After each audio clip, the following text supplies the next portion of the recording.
truth is the most convincing story that maps onto reality, and that's why the central narrative is falling apart. Right now in the United States, people should not be walking around with masks. We must see the central narrative for the fiction that it is. We are Americans. While elections are sometimes messy, this was a secure election. The founders began the fight for human liberty and self-governance, and it's up to us to finish the job. I'll tell you what, we are in a truth emergency right now. This is the end game.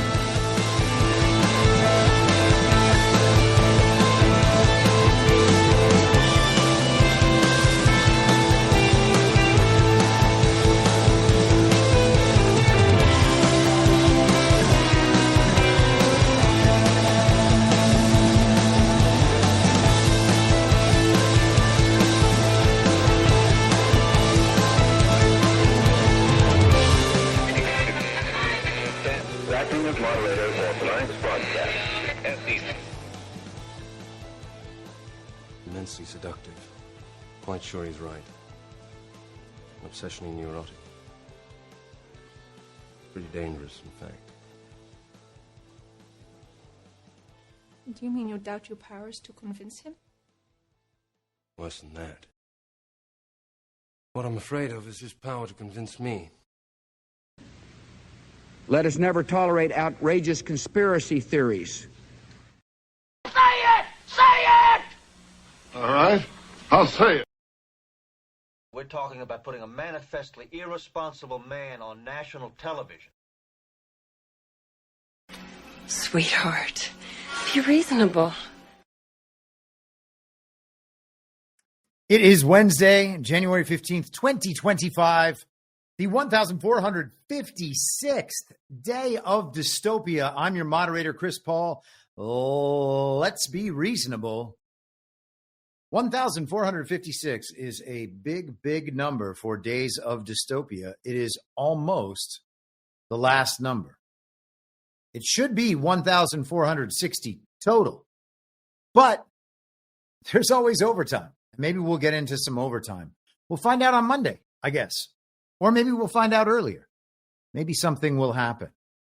Maybe something will happen.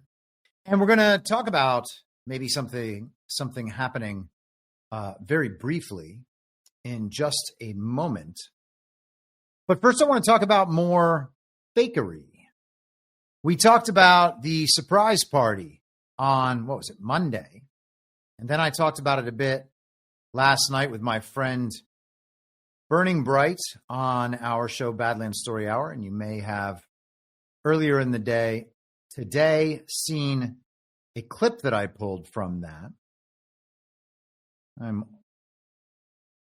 funny enough, losing. There we are. Trying to grab that clip back. I know I had it. So the surprise party works this way.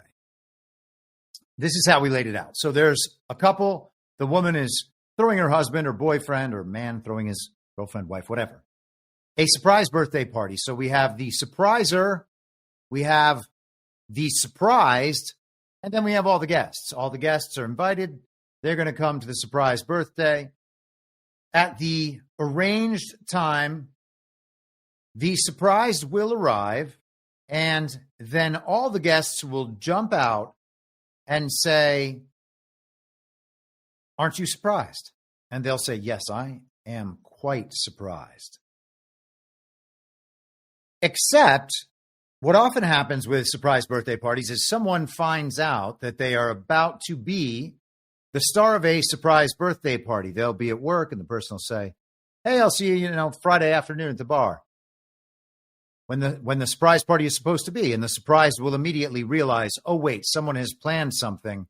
I'm going to be surprised in this place." And then they might tell a person or two. And so there's a number of people at the surprise birthday party, particularly the person who's supposed to be surprised, who will not be surprised. They know what's happening.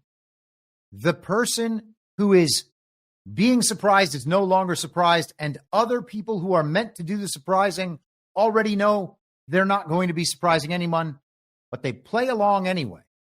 And that is what we often have in real life with some of these events, some of these false flag events. And we talked about this example last night from Jake Sullivan.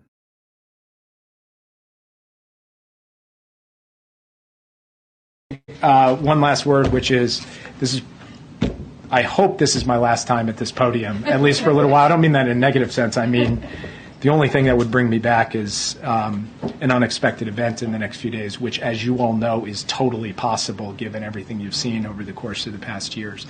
But if it is, in fact, my last time before you, I just want to say thank you for what you guys do every day. Blah, blah, blah, blah, blah. So is Jake Sullivan suggesting that there might be some sort of event within the next few days? Maybe there will be. Maybe there will be. And he's right, of course. The last 4 years have been totally unpredictable. That's why no one has predicted them. He's basically announcing a false flag, and a false flag operates very much like a surprise birthday party. Everybody who is the guest to the false flag / surprise birthday party event thinks that they are engaged in a real event. And when they yell surprise, the surprised will be surprised. And hence a surprise birthday party has been had. But if that person already knows and the inviter, the surpriser in chief, is aware that the surprised already knows, then what they're doing is having everyone simply act the scene out as though it's real so that they can monitor the reactions of the people who aren't in on the trick. At the top level, it is only a trick, right? There is no mystery up there as to whether or not the person is going to be surprised. It's impossible to surprise that person. But everyone else can be, and they can experience it as real. Now, if they know already, if the surprised tells a couple of the guests, hey, I already know about this thing, but I hope you come and we'll get to see each other. We'll have fun. Well, those guys know now that everybody else at the party is going to be tricked while they are in on the trick. And maybe the surprise is like, hey, guys, first round of beers is on me if you just keep your mouths shut about this.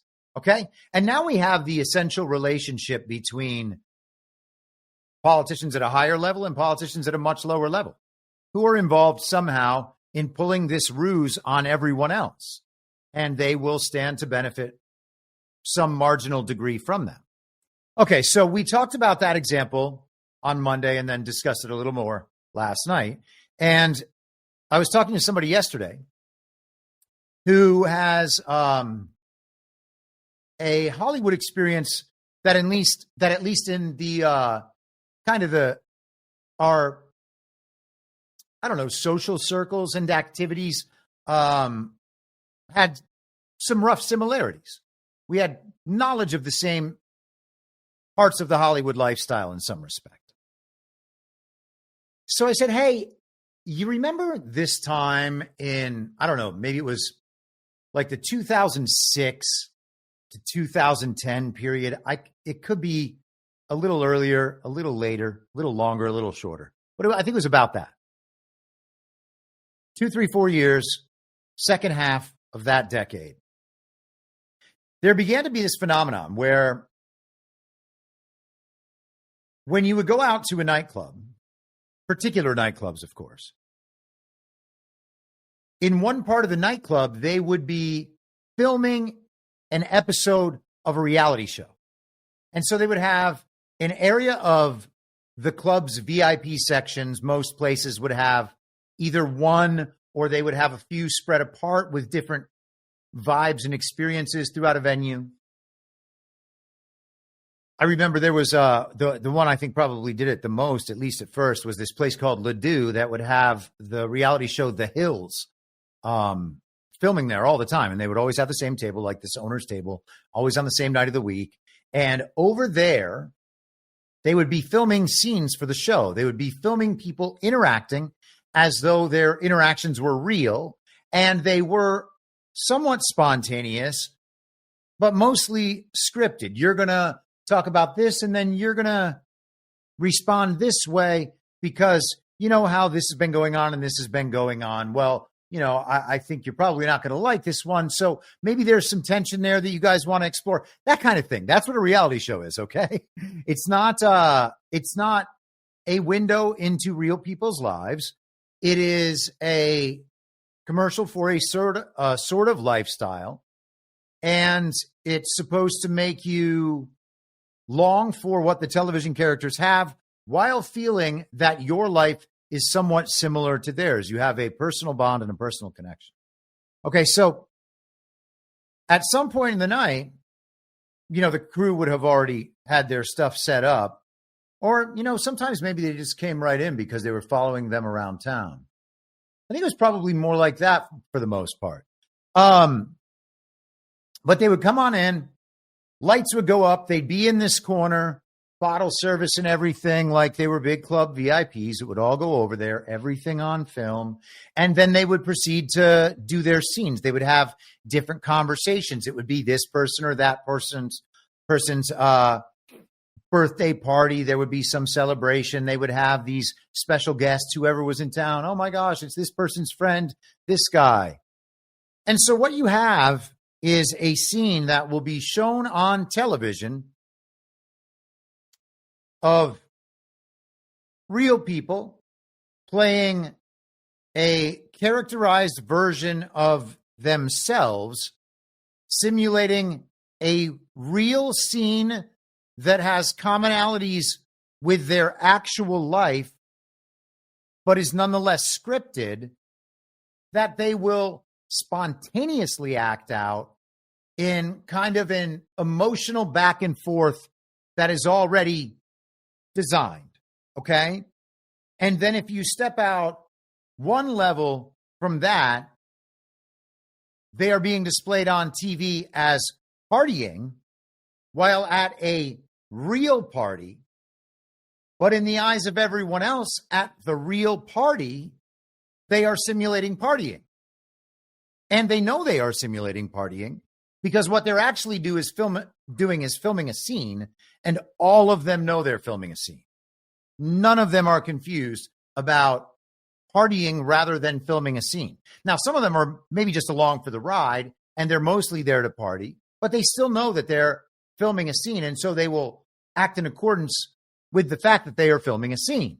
And then, of course, there are people around in the club that would rather be filming a scene than partying. So those people will all be gathered around the area that is being filmed, making it seem like the people being filmed are at an even bigger party, while all the partiers will be trying to be part of the thing that's being filmed. Okay? And then you can glide all the way back into the minds of the characters. And at some point, if they are drinking in the scenes, which of course they are, they might actually be starting to kind of lose track of the cameras, and they're enjoying the engagement that they're having, and they're enjoying having some drinks. And then all of a sudden they will feel like maybe they're really partying. And then is it a real party or is it a fake party? Are certain people partying and certain people not partying? Does it go back and forth?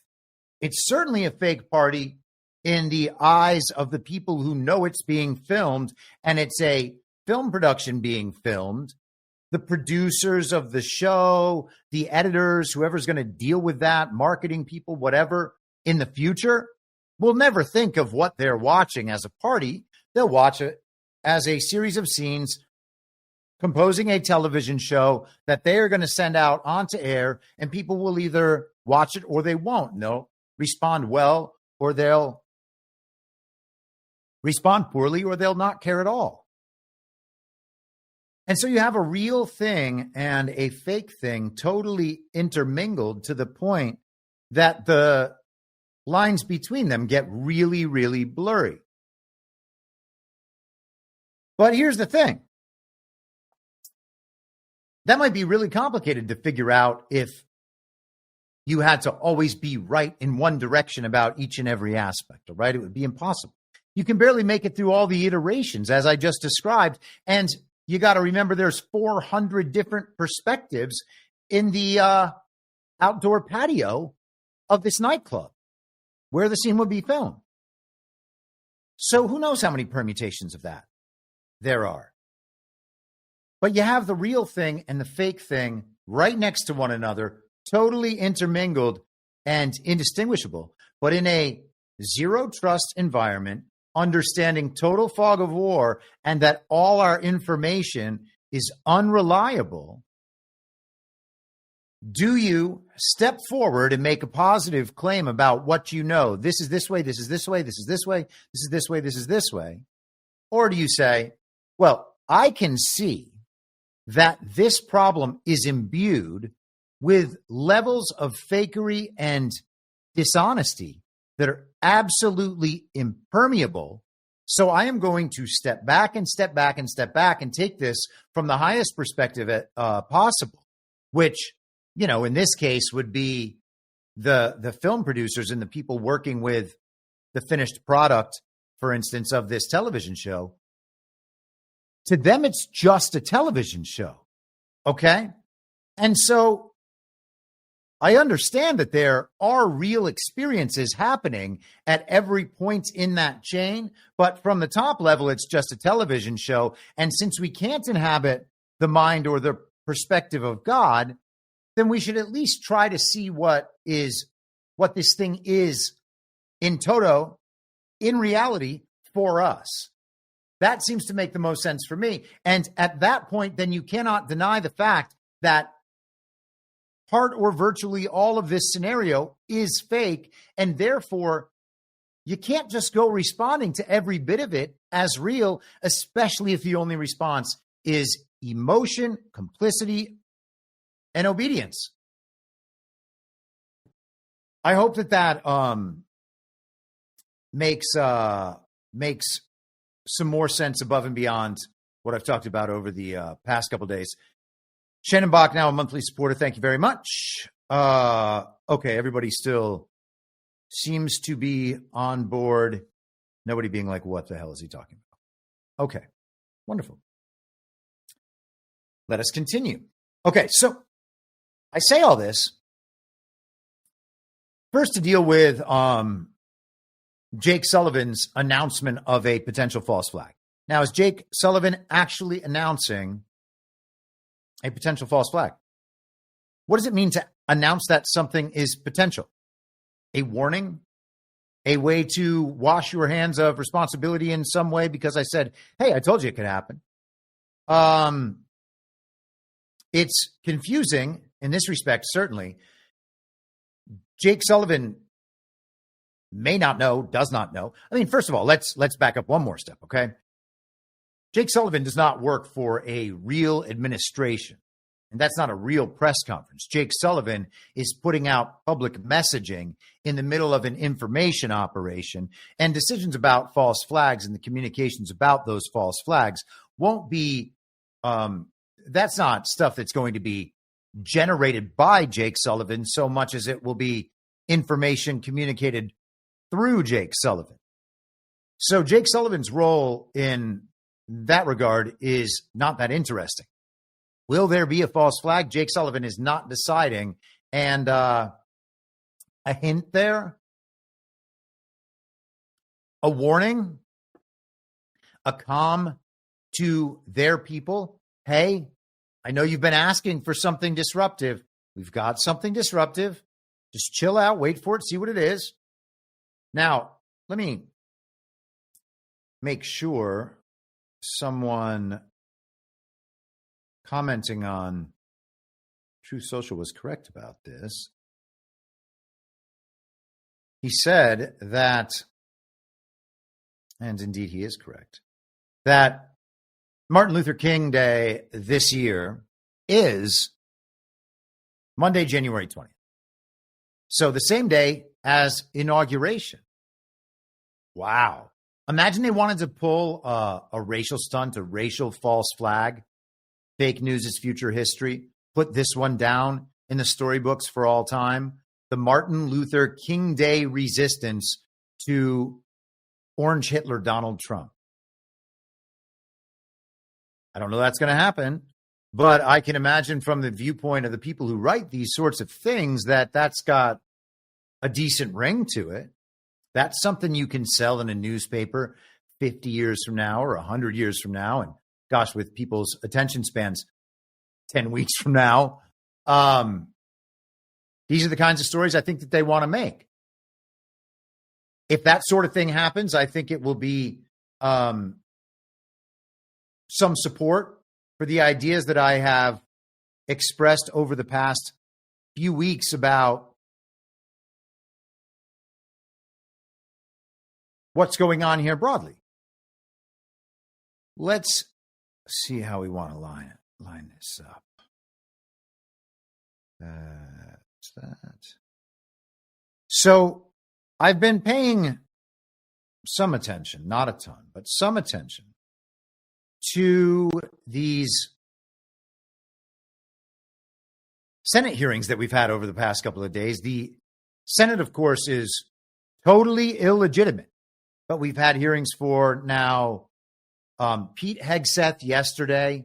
That was Fox News battling MSNBC, both from the actor level at Pete Hegseth's level and the senators at that level. It's Fox News. Literally, Pete Hegseth is a Fox News TV character, and MSNBC, because uniparty politicians are also uniparty TV characters, many or most of whom perform on MSNBC. Certainly all the Democrats, and then people like Adam Schiff and Liz Cheney, and then you've even got some others, Susan Collins and the like, who are just obvious rhinos. And then at the higher level, you have Fox News and MSNBC trying to convince everybody that this is a really important event happening in the country, these hearings. Everybody's got to be watching this. We've all got to be tuned in. Fox News hosts and even those kind of mainstream normie Q influencer accounts. It's so weird that they just like normie post with kind of Q branding, and that's a whole thing. They were screaming, trying to enforce conformity yesterday, that everybody would be out there posting online as hard as possible for Pete Hegseth to win his hearings, to perform really well in his hearings. Now, I'm fine if Pete Hegseth performs really well. I got no problem with Pete Hegseth. Do I think he's going to be our defense, our Secretary of Defense? I don't know, man. I don't know what's going to happen with the Department of War. I don't know what's going to happen with a lot of the federal agencies that should not exist anymore, all making up, the fantasy team among all their appointments. Trump has totally drained the cast of Fox News for these appointments to offices that cannot and should not constitutionally exist, and for which there is no need. I don't expect many of these appointments to last very long in the administration. The longer they last will be the proof of how long this op must continue, because everybody is too addicted to the soap opera. So we were watching Fox News and MSNBC try to convince everybody to watch television again. This is the important thing. These hearings are important because these TV characters will be the ones responsible for tearing down the deep state. Sure, Donald Trump will be there, but these are the ones really doing the work. And they were asking Hegseth questions about what his political opinions were. Like it was, I don't know, the sort of, it would be like watching 60 Minutes or Sean Hannity interview a politician during a campaign. Hey, what do you think about abortion? Well, what does that matter? Pete Hegseth is going to the extent he's going to be Secretary of Defense, he's going to be in there implementing Donald Trump's policies and managing the organization as the executive. That's it. He's not going to be expressing his political opinions. He's going to be doing a job. And of course, everything has to be political, because what they're actually doing is attempting to create viral content. Okay?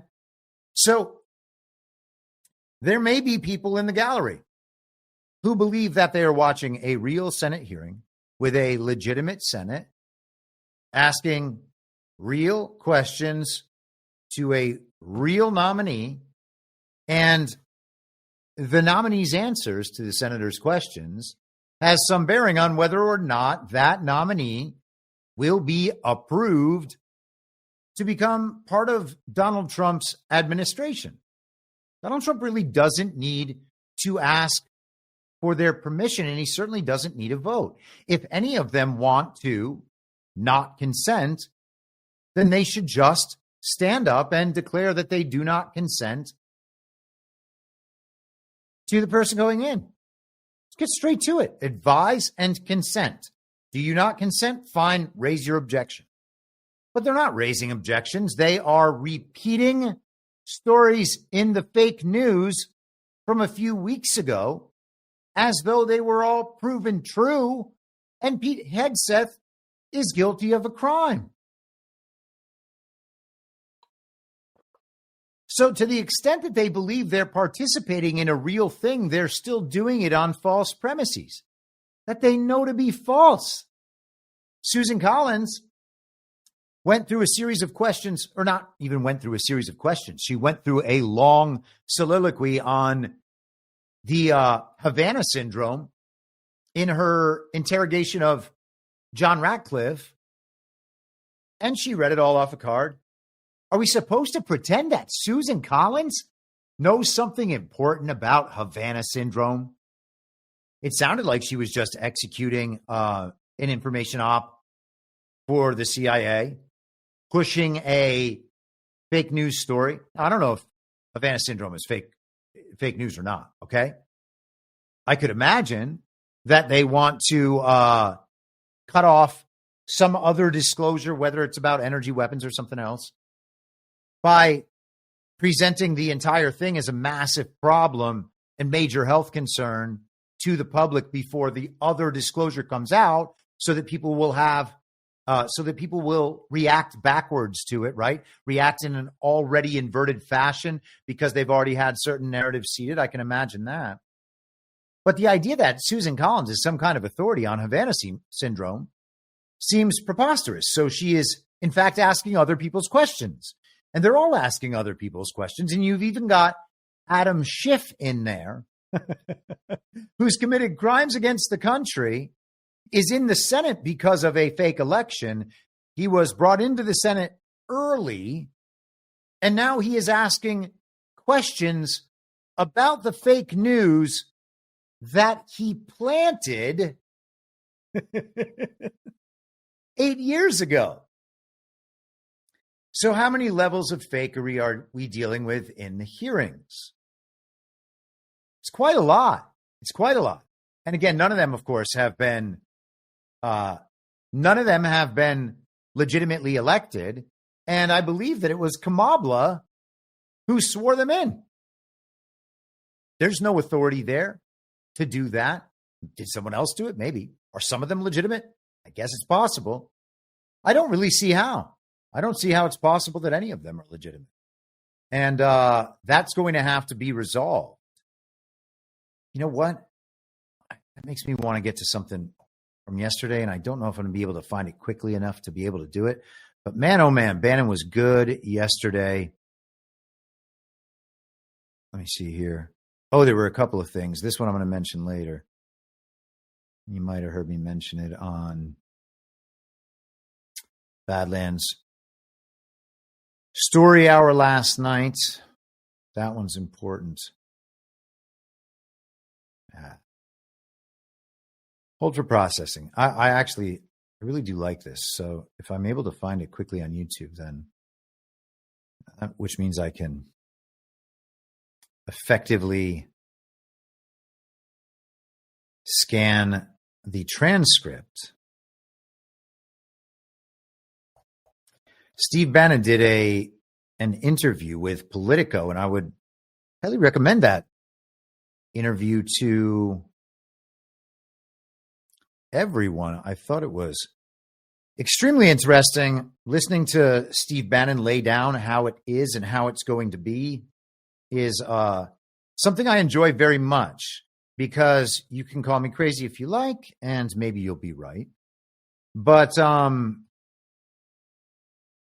I believe that Steve Bannon is very much in the know about a number of important subjects.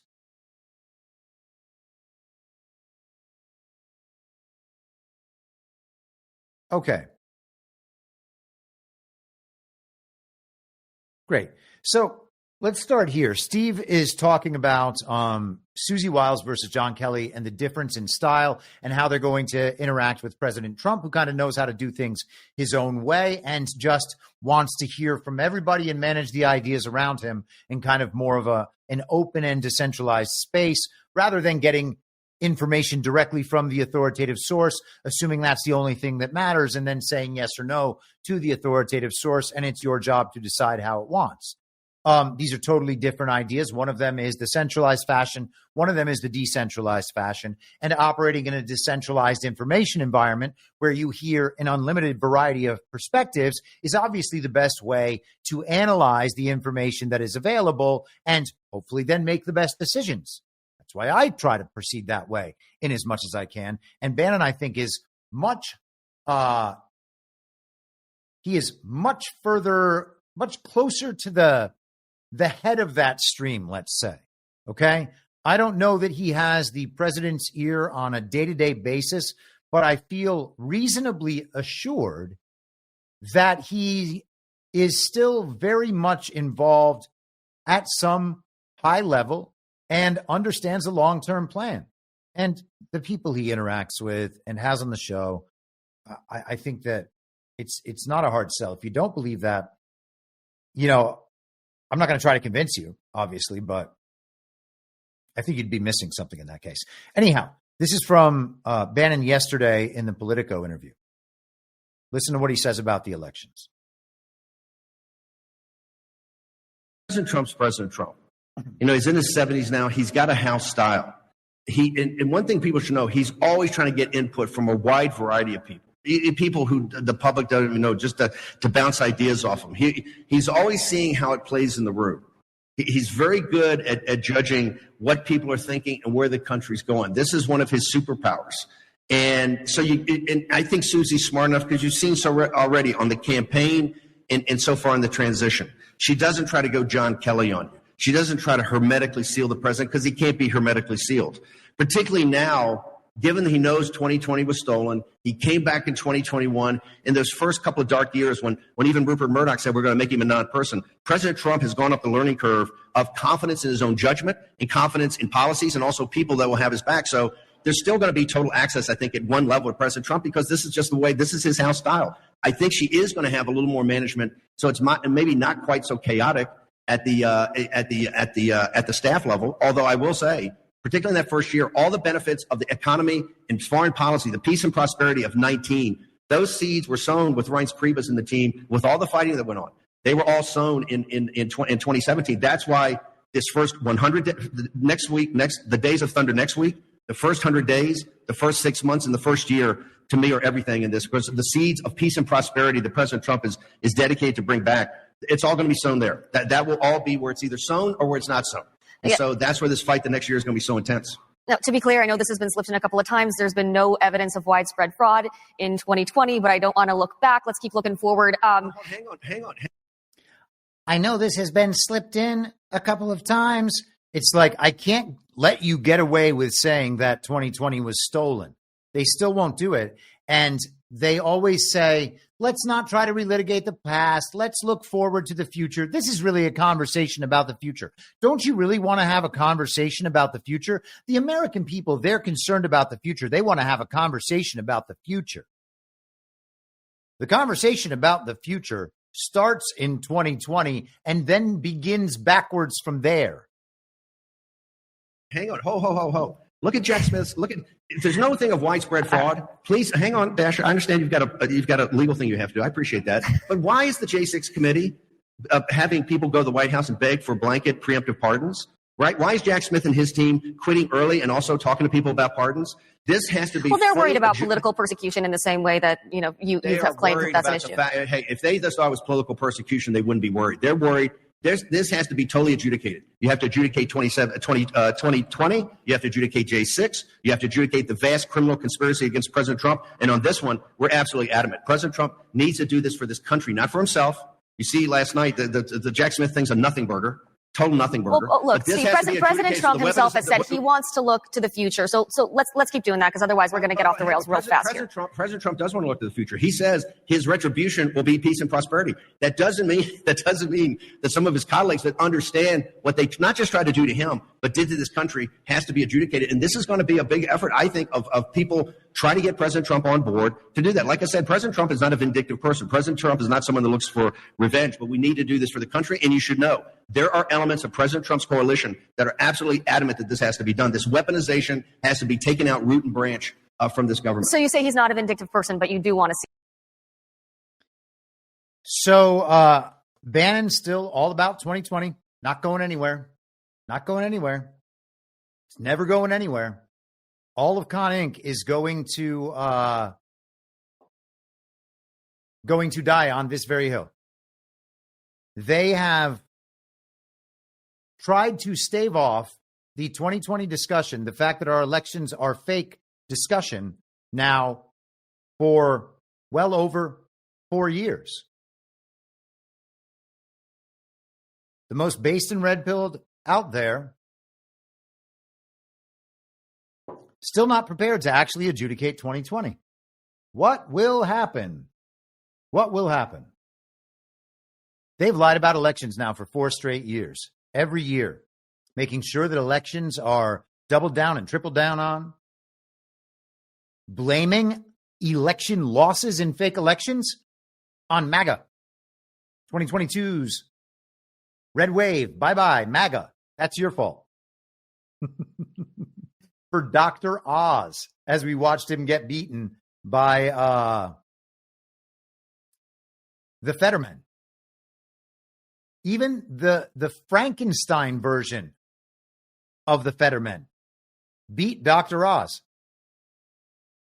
It was also silly. Katie Hobbs in her walking boot beat Carrie Lake.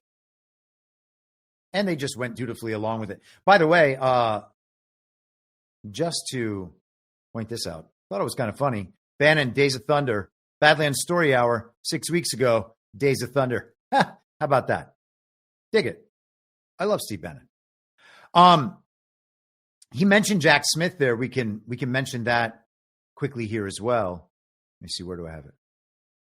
This is a Trump lawyer named Dave Schoen. I think he was one of the impeachment guys last year. And so this is the man that they, for some reason, call the Great One. This neocon Zionist warmonger, Mark Levin. But let's focus on Schoen and what he says about Jack Smith.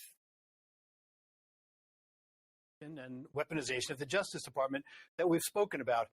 Jack Smith has no standing whatsoever in this case anymore. One of the ironies is, of course, she found that his appointment was unconstitutional under the Appointments Clause and under the Appropriations Clause under Article 1, Section 9. And now they're spending money for him to appear, our money, for him to appear again in a case in which he has no standing. But you're 100% right. Look, he wants to issue this report under Section 600.8C of the Special Counsel regulations.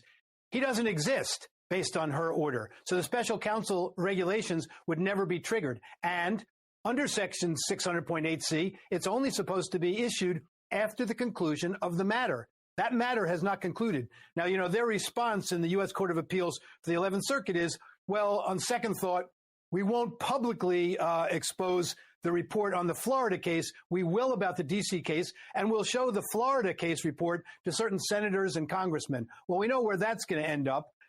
This reminds me of Jack Smith's move in the D.C. court after the Fisher case and the obstruction charges should have been thrown out. And he came in with a superseding indictment. And it wasn't supposed to include any official acts and so on. But he again engages in a speaking narrative to try to pollute the public with terrible things about Donald Trump that he made up, that has never been tested in any kind of cross-examination. And he put that out there. That's what he wants to do again. And the irony of that is they insist on a gag order for President Trump in each of these cases. So Jack Smith has no standing, right? He's already gone. He's already resigned from the DOJ, we've heard. Jack Smith never had standing. He was not a properly appointed special counsel. And yet, his reports went out to the public. We got stories about court cases. People spent 2 years reading every document that could ever possibly come out. And, I mean, it's a big fat zero, obviously. I guess there was something to be learned throughout this whole time.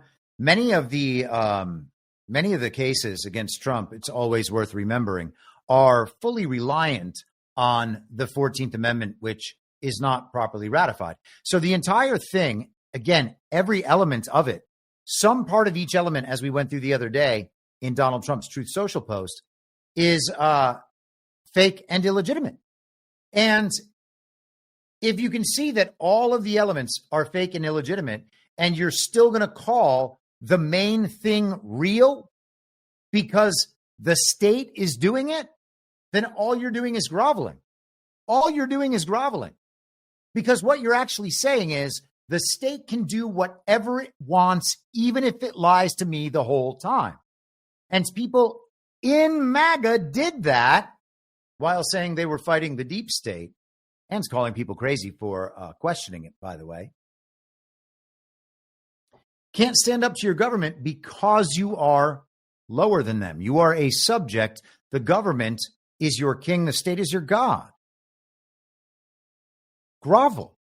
Okay? That's what it is to take a case where every single element of it is obviously bullshit, counter to the law, counter to the Constitution, totally unsubstantiated, being exploited for political purposes, being adjudicated in the media. If you can't at that point stand up and say, this case is fake, this is illegitimate, no one should treat this with any level of seriousness, mock it, make sure those around you mock it. Do not let any of the people trying to get away with this think they have any chance, and let them know we are looking at them the whole time. And instead, people try to have discussions where they express their opinions about how the law is being used and how it, may be appropriate in this particular case. Play secret white hats and black hats. Ooh. What could be more fun than secret white hats and black hats? Yeah, let me play. It's also silly. Jack Smith, never real. E. Jean Carroll, never real. Stormy Daniels, never real. Manhattan real estate business fraud charges, never real. What do we have? Fulton County, Georgia. Please let it be real. It's unfortunate that it's so fake, because if it was real, we would actually have a venue to show the country the election problems. Make Fonnie Willis great again. Make Fonnie Willis real again. Can't do it. We can't do it. It's too fake, sir. It can't be brought back to life. No one will believe it. Yes, they will. I promise you, yes, they will. People love to believe things if it can make them mad at the television in a righteous manner. Let us pause briefly. Snowcat Operator, a gifted subscription. You're awesome with that, man. Thank you. Okay, I think that I am in the ballpark on being caught up.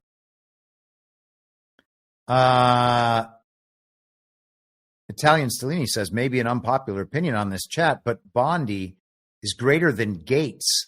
To the extent any of it is real, I would not agree with you, but I think that that's a fine opinion to have to the extent that it's real.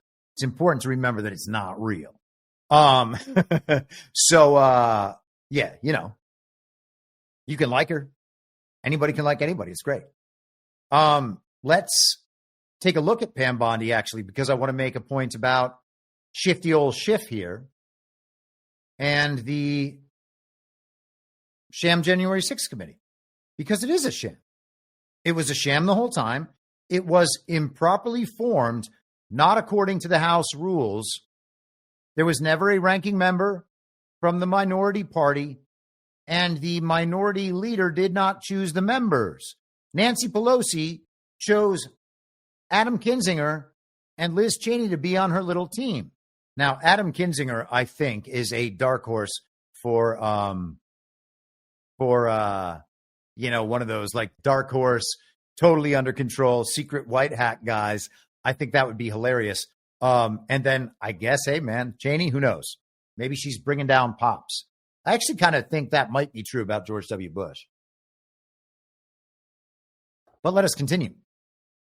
So this is Shifty today talking about Liz Cheney.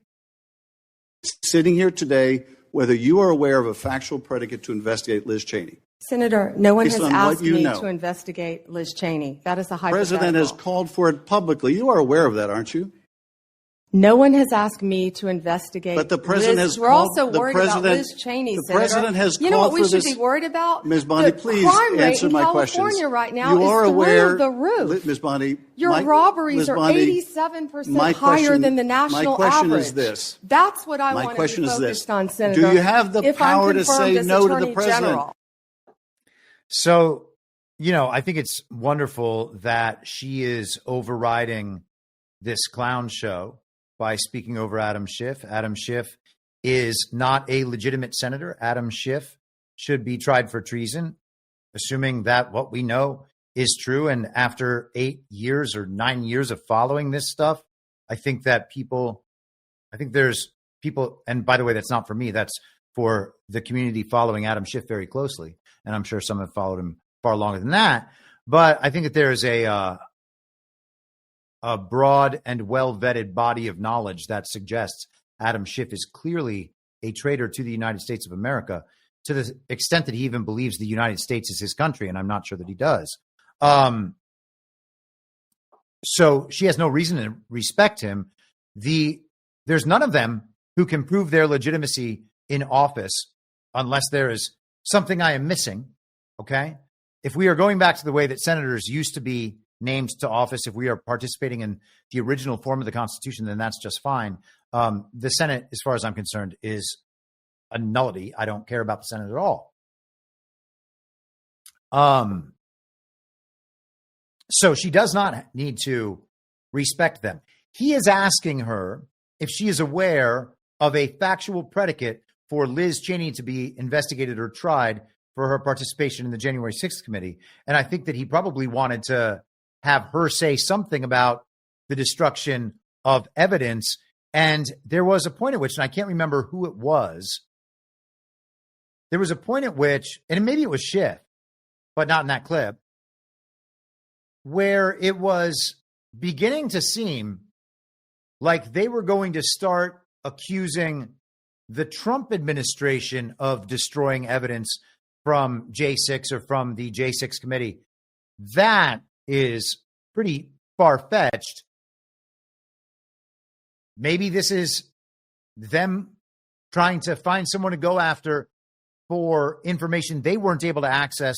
There was a lot of information unable to be accessed because it was, in my mind, tied up by people doing better things with it than lying to the American public with their congressional mouthpiece, using Congress as kind of their sock puppet. Oh, look, the Congress is saying all these lies to the American public. Congressmen are saying these things through the speech and debate clause, so it's okay to lie to the American public. Pam Bondi also had this great moment right here. And remember, think of this as not entirely real, because it's not. Right about to that. Speak against. Yeah, they keep on trying to get her to do some work against Patel. I want to get to something, and perhaps this is kind of touching on what you mean. The back and forth between...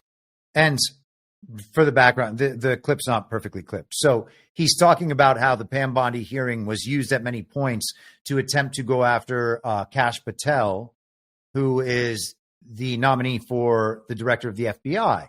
And the idea being that he has some sort of enemies list, painting the incoming administration as, the authoritarian, dictatorial administrations of lore that we've been raised to believe could never happen in this country.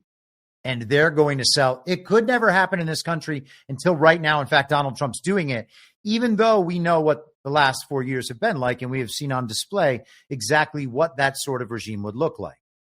Between Democrat Senator Dick Blumenthal and Pam Bondi. Watch this.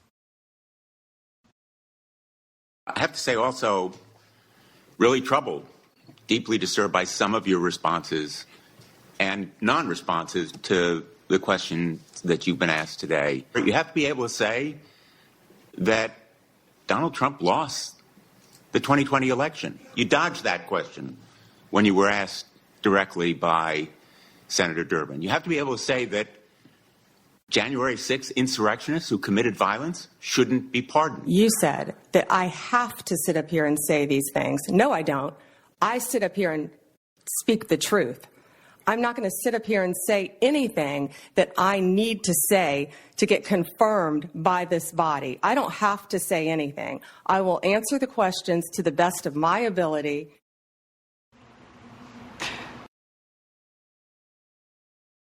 That's what it is. She doesn't have to say anything. And they've used this tactic for many, many years. Like, you are unqualified for work in this government unless you agree to XYZ. These are certain litmus tests, and that's fine, right? But they're proposing these be litmus tests for people at home. The American people want you to declare in your public testimony that XYZ, that Joe Biden really won a legitimate United States of America election for president. Well, no, he didn't. He didn't win a real election. There wasn't a real election. If an election is fake and all the people participating in the election know that it's fake, it's not an election. And I made this point many times last year. If the people setting up and running the election know it's fake, if the candidates in the election know that it's fake, and the people voting in the election know that it's fake, then it's not an election. Everybody involved knows it's not an election. What they are all doing is simulating an election, okay, with whatever elements of reality are required to move into that, to put aside the disbelief and say, yep, I guess we really did it. I mean, we all faked this thing together. That makes it real, right? I guess by some standards that would make it real, but everyone's faking it. It would be like if the surpriser and the surprised and all the guests all knew that the surprise had been broken and no surprise would be there. They all knew that now they're just attending Frank's birthday party. If they still went through with the surprise part anyway, and all tried to convince themselves it was real. At that point, would it be a surprise party, or would everyone be pantomiming a surprise party, simulating a surprise party, faking a surprise party? I would suggest it would be the latter. A real surprise party cannot be had without the surprise. A real election cannot be had if everyone involved in the election already knows it's not real. What are you supposed to say? So, Pam Bondi, I do not have to answer that question. And of course she doesn't have to answer that question. These people, these representatives, quote unquote, the senators, are meant to be there representing the interests of their states.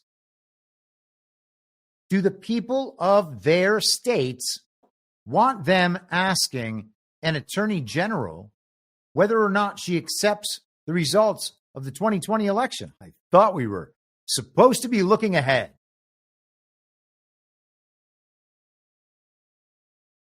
All right. Let's continue. So, while we are on the subject of shifty Adam Schiff, generally speaking, let us have a quick little peek at the John Ratcliffe hearing. Where are we? There we are. An intelligence committee misrepresented that a laptop owned by then candidate Biden's son was somehow a Russian intelligence operation, and 51 former intelligence officials used the imprimatur of IC authority to go along with that. I stood in the breach. I stood alone and told the American people the truth about that. So I think my record in terms of speaking truth to power and defending the intelligence community and its good work is very clear. And what I can assure you is those types of instances, if I'm in that position as CIA director and have to do that again, as uncomfortable as that can be, to be accused, the truth will ultimately defend itself, and I think that intelligence will as well. They were grilling him about whether he had the fortitude to speak truth to power. And by that, they meant, and they kept calling what the intelligence community produces truth. Will you tell Donald Trump that the intelligence community is correct all the time? Will you stand up and say, no, Mr. President, that's not how it is? Our guys over here say it's the other way. They're going to, and at one point they actually asked what about the funneling of foreign intelligence into the executive branch, and whether or not we would be respecting our allies' intelligence as they send it into us. So that, of course, they can run the stories about we received intel from our British partners. We received intel from our Israeli partners saying that XYZ was going to happen. And so it was mixed into Donald Trump's presidential daily briefing, but he ignored that intelligence from our Israeli partners. And now look at this. We've played this story on television that says that intelligence was true. Therefore, this is the greatest intelligence failure in the history of since Watergate. And Donald Trump is whatever Donald Trump is now. He compromised our national security because of his paranoia from his first term, all the conspiracy theories he peddled and his supporters peddled. Crazy stuff. Oh, wait, speaking of crazy stuff, we also got a little QAnon mention in the so funny. In the hearings, this is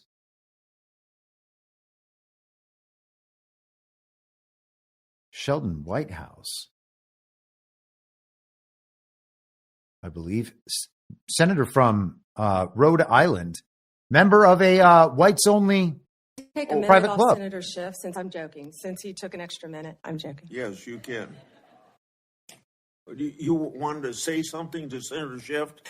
No, sir. I asked if we could take a minute off Senator Schiff since Senator Whitehouse took an extra minute. I was teasing. I'm sorry. Okay. Senator, tell us. Thank you, Mr. Chairman.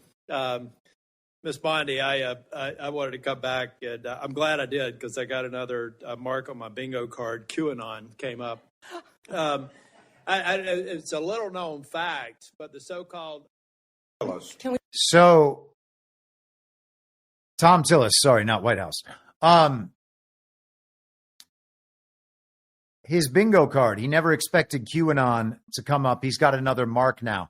So I didn't find the original comment, but amazing that they are right back to that. And who knows? maybe there will be some kind of reappearance. I know that like people in the Q community are going, are very excited about the possibility of that. I don't have much to say about that. I was not around in the first round until the very, very end. And then there were those posts that came out in 2022. It was funny. I actually remember being on, I think, the Liberty Den at the time with John and Patrick on Badlands, what is now Badlands. I don't think there was anything back then. But a Q post dropped like while we were live on air. And I thought that was really fun because I got to see how excited people got about it immediately. And I had never really experienced that. Even once I kind of started paying attention to them a little bit at the end of December, because a friend of mine was like, you know, man, maybe you really should like just take a look and see what this whole thing is about. And I've been hearing people kind of talk about it for a few months. And by then, of course, I had already realized that everyone I had listened to before was lying and that nearly everybody I knew was stone cold retarded. And so I was like, well, I better check out this new body of knowledge. I've clearly been wrong about a number of things, and I need to open myself up to all these parts of thought that aren't being introduced into the mainstream at all, aren't being introduced into whatever information bubble I'm in. And it's funny because they really protect that information bubble really hard. And I was thinking about it this morning, like a gated community. And, you know, Eric Weinstein kind of talks about it as the institutional gated narrative, and all good. I don't remember how he says it exactly. But just think of it as a gated community, right? Or whatever, a fenced-in pen of some kind. There's this shield protecting this inner circle from everything outside it. And within that circle that's the central narrative bubble, okay? And so what we have with people in Con Inc. and many MAGA influencers, Q influencers, health influencers, etc., all of them are trying to break into that bubble because they think that's where all the attention is. And of course, that's where all the money is. And, you know, people who believe that they are actually trying to communicate something that the world is missing and trying to do some good in the world, a lot of them think that that's the only place good can be done. And that in itself is unfortunate and a separate problem. But what I'm suggesting is that rather than try to inhabit the information bubble with these people, why not just claim all of the territory outside it? Because all of that territory is so much bigger than what's inside that bubble. And what's inside that bubble is almost entirely false. Okay? There are details about events that resemble the truth in some fashion, enough to connect them in a plausible way to reality prime. But even most of that is totally false or misrepresented, and all the meaning meant to be drawn from it is clearly false and or immoral. Basically, everything that is right exists outside that space, and rather than other people claiming all that space, they instead just stay right outside the fence like all those partygoers watching the reality show being filmed, hoping that they can be in there instead of simply partying. Can we be part of the show too, please? So lame. It's always how it was too, man. And it always looked so desperate. Oh, so desperate. It would be like when big celebrities would be sitting there and just like 20 women just like hoping that they can get in and talk to Leo.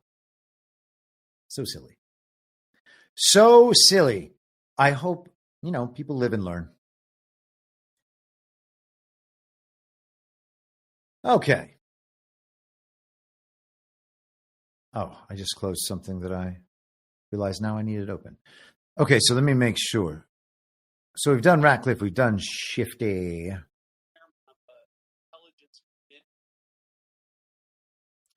And yeah, we did that one. Okay, so we're good on those clips. Wonderful. All right. So, yeah, just to make that point one final time, okay?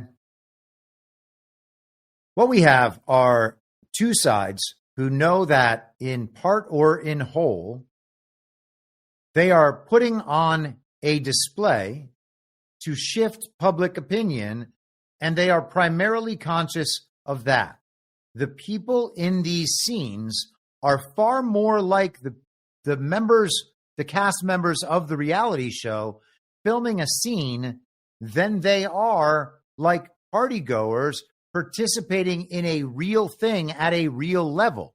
The people actually in the crowd partying, sitting over at their table, being served by a real waiter, knowing that none of them will ever be filmed by the film crew, their experience of partying is, if not totally real, at least real relative to the other. And that is what's happening. That's what's happening in these congressional hearings, these Senate hearings. And it is really important that we don't actually mistake these things, okay? Because it's not that thing that's happening in reality, naturally, organically, spontaneously. It's not that thing. Even if they are improvising as they go through some of these remarks, and even if they don't know what the other person is going to say, they still know their strategy. They have, at least given some thought to how they might, to what the response might be, and then how they will reply. Their script from the senator level, they're certainly scripting the interaction that they plan to have and then trying to execute it. And they're doing it to make viral content, which is the same reason the reality show cast members are filming their scenes. It's a reality show. This one is a soap opera. The NFL is a reality show. It is a sports reality show. The California fire coverage is a reality show. It is a horror story and action movie reality show. From the top level, it is just a demolition event in a construction project. And of course, a mass psychological, intentionally inflicted trauma event from which they intend to reap the rewards. That's what it looks like from the top level. It does not look like your neighbor suffering. That's what it looks like from your level, if indeed your neighbor is suffering. Okay? There's nothing to you that it looks like for someone in the next town over's neighbor to be suffering. That's just something you imagine with your own mind about what it would be like if it was you and it was your neighbor suffering. And, you can experience some level of empathy, but you got no knowledge or evidence or testimony or experience to say that what's happening over there is real. That's not even possible. All right.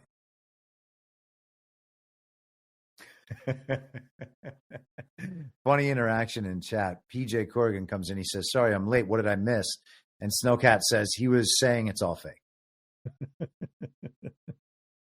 Yeah, I guess it do be like that, though. It do be do. Yeah, there's not much I can do about that, unfortunately, right now with where we are in this whole information war thing. Because you got to understand that the goal right now is to get everybody back on the same page at one time. And that's what the traumatic events are for. The news is trying to reestablish trust all the time by making you feel that you are being attacked by the other side within the controlled opposition dynamic, and then they are embodying the discontent of the people and helping lead the people forward to this victory that we will experience collectively.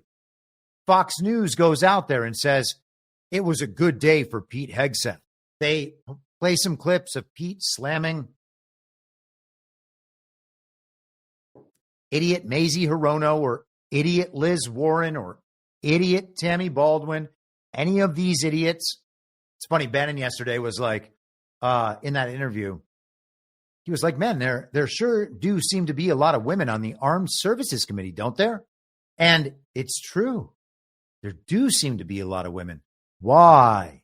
Well, because being on the Armed Services Committee for a woman gives her gravitas when talking about military matters that she otherwise just would not have. So that's just one of the tricks of the trade, you know. And interesting that Bannon points that out. But they're all yelling at Hegseth. Hegseth is able to slam them. He looks like the smart, cool, composed, with it, very on task, knows his purpose kind of guy. Apologies, I have this little tickle in my throat. And he makes the women on the Armed Services Committee look terrible. So Fox News shows you a bunch of these clips. You're like, yeah, go us, we're winning. And then they say it was a good day for Pete Hegseth today. And they have guests on that say, it was a good day for Pete Hegseth today. And then on the other channel, they're having interactions with the Democrat senators and Pete Hegseth where they lay down the case against Pete Hegseth. All the sexual assault allegations and the drinking allegations and claims about you're not going to allow women to be in combat positions. And then they have guests on that say, yeah, you know, they make some great points about how awful Pete Hegseth is, but, you know, they just didn't get the job done. Ultimately, they didn't really leave a dent. And now we have this awful person going through to enact Trump's agenda, an agenda he didn't even say he'll oppose. So, total nonsense, but they want to know that you are on their side and they are on your side. They are the voice of you, except they're not the voice of you. They are speaking the voice of the regime back to you. Why are they so happily telling you these things about Pete Hegseth or the things about our landslide election, etc.? Well, there are certain parts of this narrative that Donald Trump may well be on board with that are still being used as an information operation by the con-inc neocon establishment. And so Donald Trump then has two choices. Does he oppose them in the run-up, or does he support it in part so that they can take the lead, they can make the big deal out of it, then nothing happens, and Donald Trump just goes on his merry way, as does everyone else, while the con-inc side leaves themselves totally exposed, once again grouped together for anyone cognizant enough to recognize it and stop denying it on the basis that they're the favorite TV characters. They are running an information operation. It's not to be our friends. They are yelling at one another in order to produce viral content in order to support the central narrative. And it's funny because all of the reality show content in the world is the same thing. They're filming it to produce viral content to support the regime's agenda in the real world, to create an American populace that actually believes in the world as it's presented on television, and because of those beliefs will interact with the real world in reality prime according to the incentives of the false reality layer that they have accepted. All right? They'll be going in the opposite direction relative to reality prime, but the correct direction relative to the false reality as it's been presented to them, which is why they are constantly indoctrinated and it's constantly reaffirmed.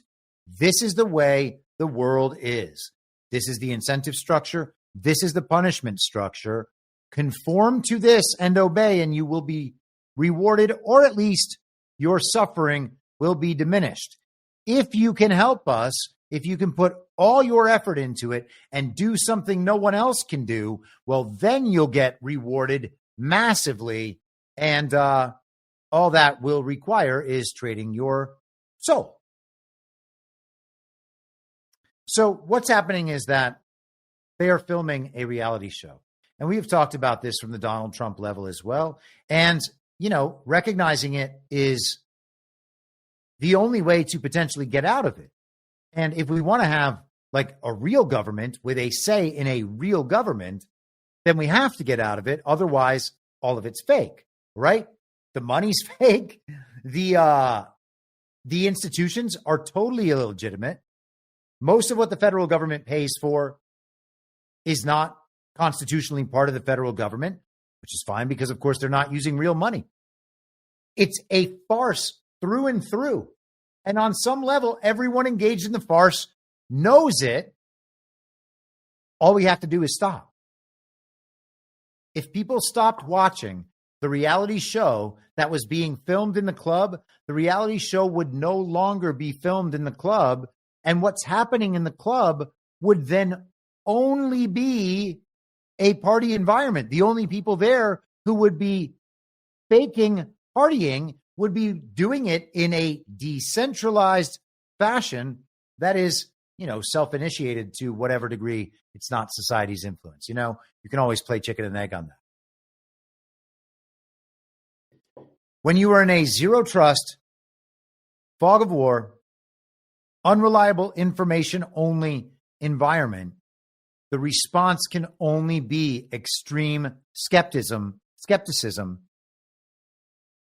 not total acceptance of the official story and the slogans until you replace it with a better story, fully fleshed out, that you can prove beyond a reasonable doubt. That is insane. I had a person yesterday jump in the chat, a fine guy who I've interacted with before, and I'm not trying to blow him up here, okay? But it was totally irrational, the conversation I was having. We were talking about old maps. There are some incredible old maps that show Greenland right where the North Pole is, okay? It's like it's some kind of important place or something. Different old maps. Not exactly the same as one another. Certainly not the same as the map is now, and certainly the map now has probably changed from the map in the 1970s. Hold on, let me see if I can find this hilarious Owen Benjamin clip.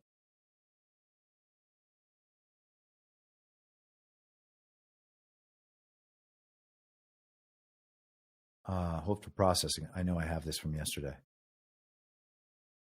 This dude is so funny sometimes. And I'm not always on the same page as him, but I really enjoy him. And we have very similar past experiences. So I would enjoy one day talking to him. He's clearly, far more famous than I am, obviously. So not listening to a general talk about this. And apparently the reason Greenland is very important is because of the strategic location. And it's very clear on a flat earth map. Oh, I'm sorry. That's very offensive to people these days. So let's just look at the UN map because it's the same map. Isn't that incredible? So his flat earth map that he was about to show is the same as the UN map. And so I put up this map yesterday. I actually should try to remember at some point what this map is actually called, but I always forget. And someone in the chat, I'm sure, will know it and say. But I find this map, first of all, let me be very clear that I find it fascinating to look at the Game of Thrones map, okay?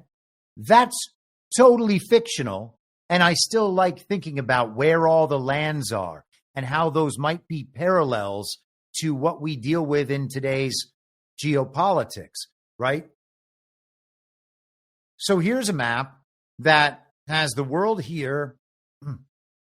That, if I'm not mistaken, would be Australia. And this is the ice wall and then all of this, area beyond. Does me finding this map fascinating mean that I believe this is what the world looks like? There doesn't have to be any connection between those two things at all.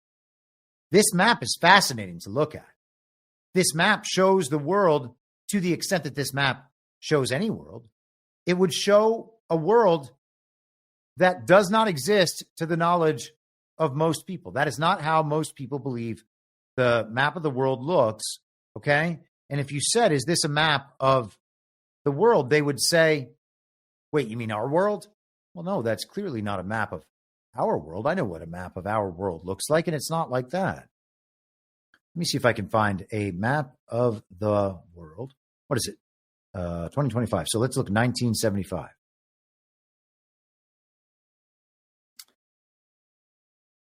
(1975) political world map. Let's see if it looks a little different. And you would have to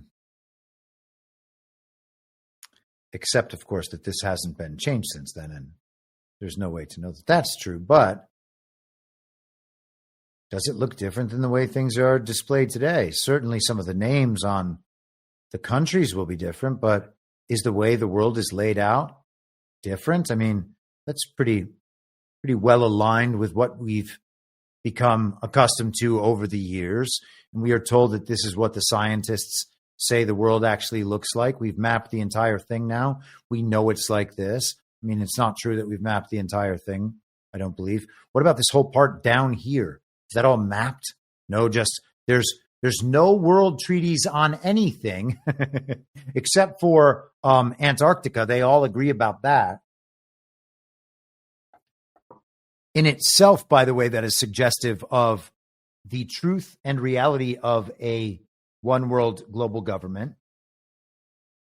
Oh, I know they've just all agreed about Antarctica because it's so important. Well, why then? Why is it so important? Soviet Union, you will see right here. So, clearly countries are different, if not the whole lines on the maps. Why is it so important down there? I hope one day they'll let us know. To be clear, it's not because the map looks like the last picture I sent. If you look at that, then you're a conspiracy theorist. You are a conspiracy theorist to look at old maps. So I was showing a series of old maps, and people got very, very upset. What are you talking about? Flat Earth? There's no sense in that. I don't know if there's sense in it or not. I'm not talking about that. I'm talking about old maps. And if you want to talk about that, I will talk about that. But right now I'm talking about old maps. Okay? If you want to talk about that, the first thing I would say is, well, hey, here's the problem. If we apply any of the sorts of standards of proof you usually call for, then the science itself breaks down when it is first inspected and makes a number of assumptions in order to create the heliocentric worldview it has created and all of the corresponding facts of that internally consistent system for which, of course, there is no evidence. Okay?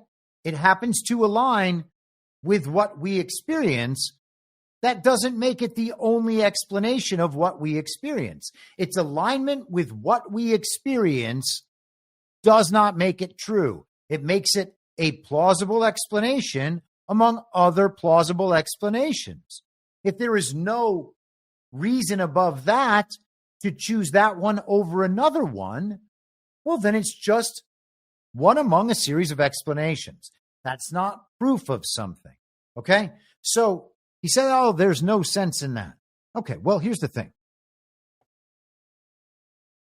You have no proof of the thing you believe it is, but you also believe that all the sense around this issue exists only on the side that believes as you do, despite you knowing that you don't know anything about the subject, and neither does anyone on your side.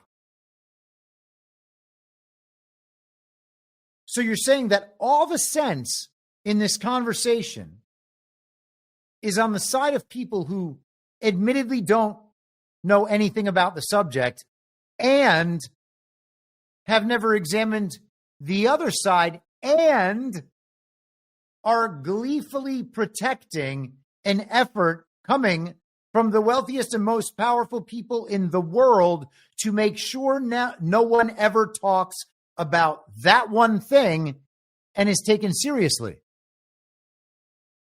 How many other issues are like that? And I would suggest there's quite a few of them, most particularly World War II and the Civil War.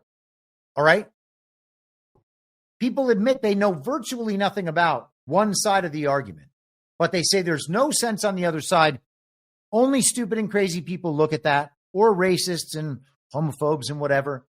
You got to be a bigot. You got to be angry. You got to be crazy. You got to be something to look at that other side. Stay over here where we have a complete explanation for all of it that we nonetheless have absolutely no way of proving true and cannot explain ourselves.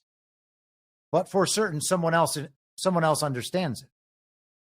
And pointing this out had no impact whatsoever. No impact whatsoever. He was like, well, it's awfully cynical being skeptical about things. I get it that some things are fake, but you can't just go around saying they're all fake. That's irresponsible. That shows a level of cynicism that borders on toxic. Wait, what is that? What's that?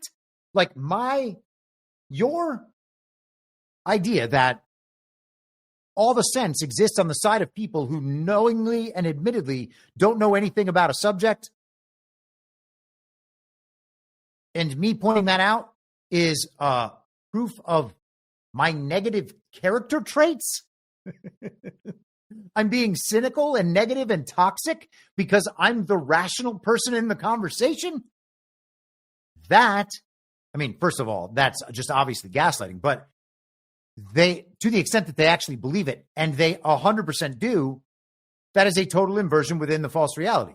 That is abject lunacy to believe that you are the sensible and rational one, that the other person then is ascribed a series of negative character traits because you're certain that the only sense in a conversation exists on the side of people who don't know anything at all, except every one of their beliefs from authority, can't even explain those beliefs, and are sure that they're true because someone must have checked without actually checking to see whether the person checked.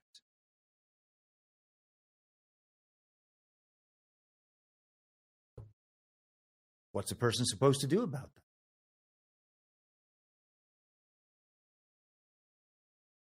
that? Okay. Where are we now? Half past.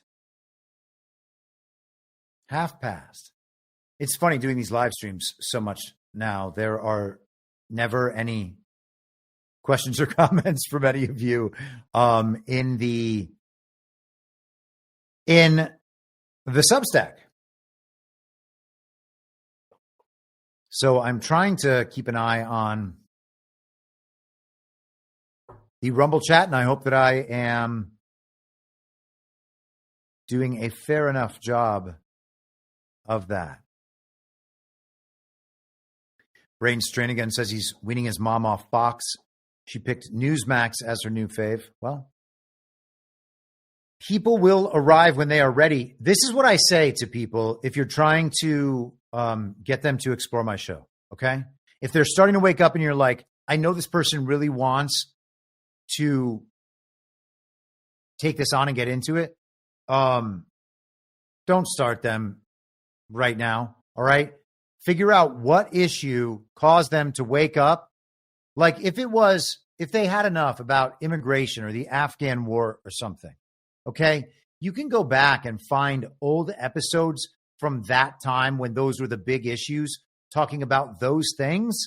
And I think that it would probably be, and first of all, you know that my thinking has advanced in major ways over the last 4 years. So not only am I operating, I think, on a simpler level in terms of the way we talk about these things, but the subjects are covered and the weird quirks about those subjects are covered as well. Let me see if I can find. I would really like to find, for instance, the first time I talked about the slave trade on our southern border. I was talking about that in 2022. Yeah, I would say, sometime in early to mid 2022, there was the let's just try this one. I remember September 16th, 2022, for instance, that episode called Slava Vineyard. That was about illegal aliens are not just here to have their labor exploited. It's also for their political power. And so that is when Ron DeSantis was sending illegal aliens to Martha's Vineyard to make a big television show about how based and red-pilled he was during what would have been his initial 2022 governor's race. Donald Trump made that happen 4 years earlier by plucking him out of Congress and sticking him in the Florida governorship when it was supposed to be Andrew Wiggum. Is that his name? Andrew Wiggum? No, is that a basketball player? Gosh, man. Florida governor candidate Andrew Crackhead. Let me see what it says. Gillum. Gosh, Andrew Wiggum is an NBA player. So it would have been Andrew Gillum. That's who it was supposed to be. That's who the Union Party wanted. He was going to serve his 3 or 4 years.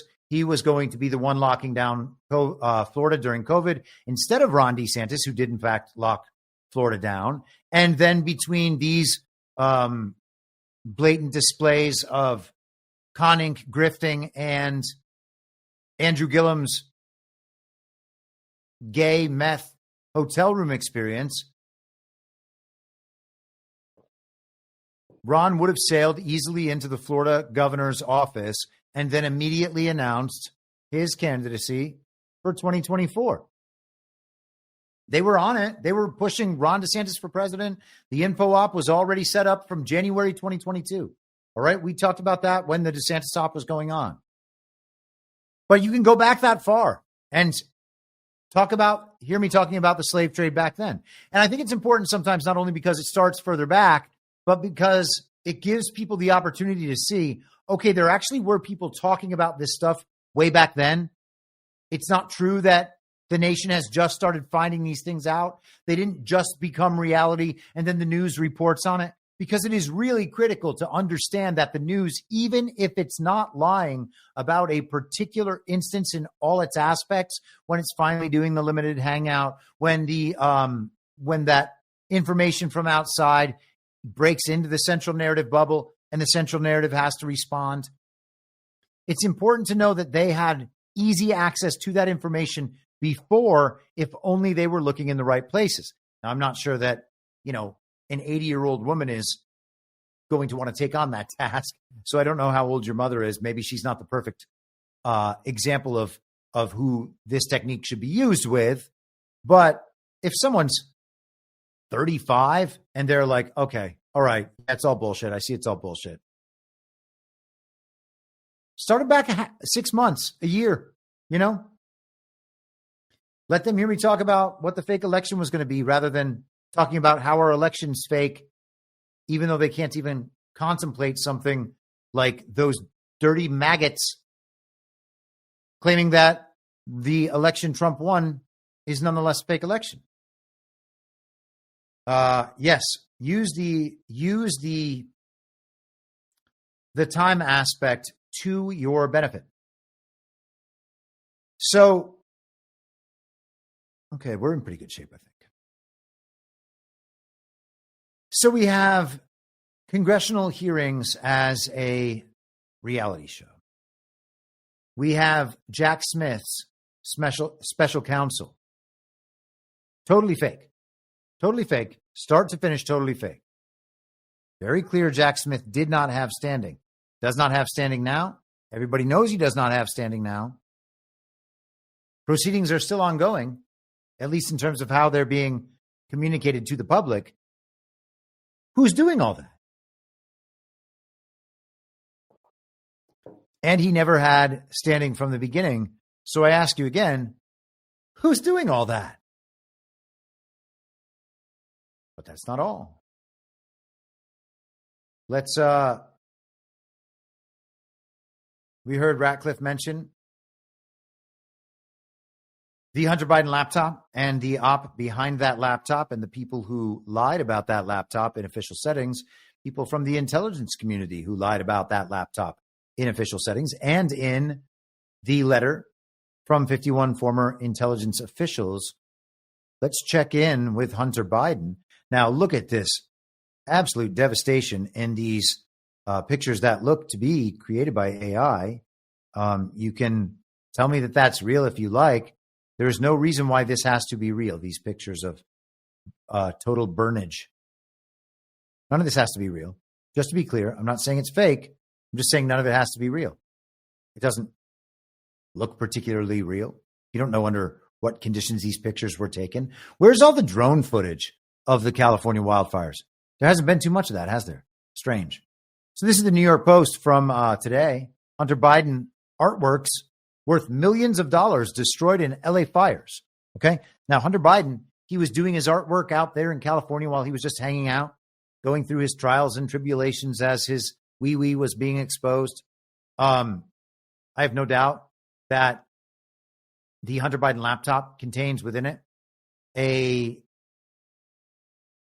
hard drive with evidence, a massive stockpile of evidence showing that the Bidens are, if not the, then one of the most corrupt families in American political history, or the best possible informants the U.S. government could ever imagine. I don't think that's the case, but if it is, hey, cheers to our boy Blue. Was Hunter Biden the grittiest James Bond of all time? Gosh, that would be funny. Don't think it's true. Would be funny. I suggest, if you want to know about all the claims in that laptop, you go see the excellent report compiled by the Marco Polo research team, the report on the Biden laptop. It is, it displays a mass of political corruption that normies cannot wrap their heads around, which is why they don't look at it. Okay? Massive, massive corruption involving far, far more than the Bidens and far, far, far more than Hunter doing drugs, getting hookers, having inappropriate relations with family members, or, you know, like if you, it's brother's, dead brother's wife, weird enough. Okay. And then those various forms of corruption, it's a big web, a big net, and they've caught a lot in it. Hunter Biden artworks destroyed worth millions of dollars. A trove of nearly 200 artworks by Hunter has been destroyed, one of the casualties of the wildfires ravaging LA. The controversial art had been stored near the Palisades home of Hunter's Hollywood attorney, Kevin Morris, his sugar brother, this man right here, valued at millions of dollars, a source close to the Biden family said. Right? So Hunter was selling his weird artworks. They were very weird. They did not look like one another. A good way to know that a person isn't producing the art attributed to that person, they all look different. Okay? That's like one of those tells. And people are just like, well, you know, this is Hunter Biden's, like, these are his first artworks. He's just experimenting with his form. Sure he is. So Hunter Biden was selling fake art for like $500,000, which is just money laundering. And I'm sure that was some kind of honey trap for money launderers, and an excellent one at that. Now we are being told that his art is destroyed in a fire, so it doesn't exist anymore. So fake art used for money laundering, or at least used to illustrate stories of money laundering, no longer exists. Well, that's a lot like the Jack Smith investigation. It was presented to us as real. We saw ample evidence to assume that, to the extent the TV tells us what's happening, at least we can know this thing is happening because everybody is participating in the reality of this thing happening the way they do around the table at the club, filming a scene of a reality show. They all did that for this, so therefore it must be true. But now the fake art is all gone. Everybody knows that it's gone. Therefore, they never require any evidence ever of the artwork being real in the first place. And then if you say what I'm saying, people are like, yeah, but that's crazy.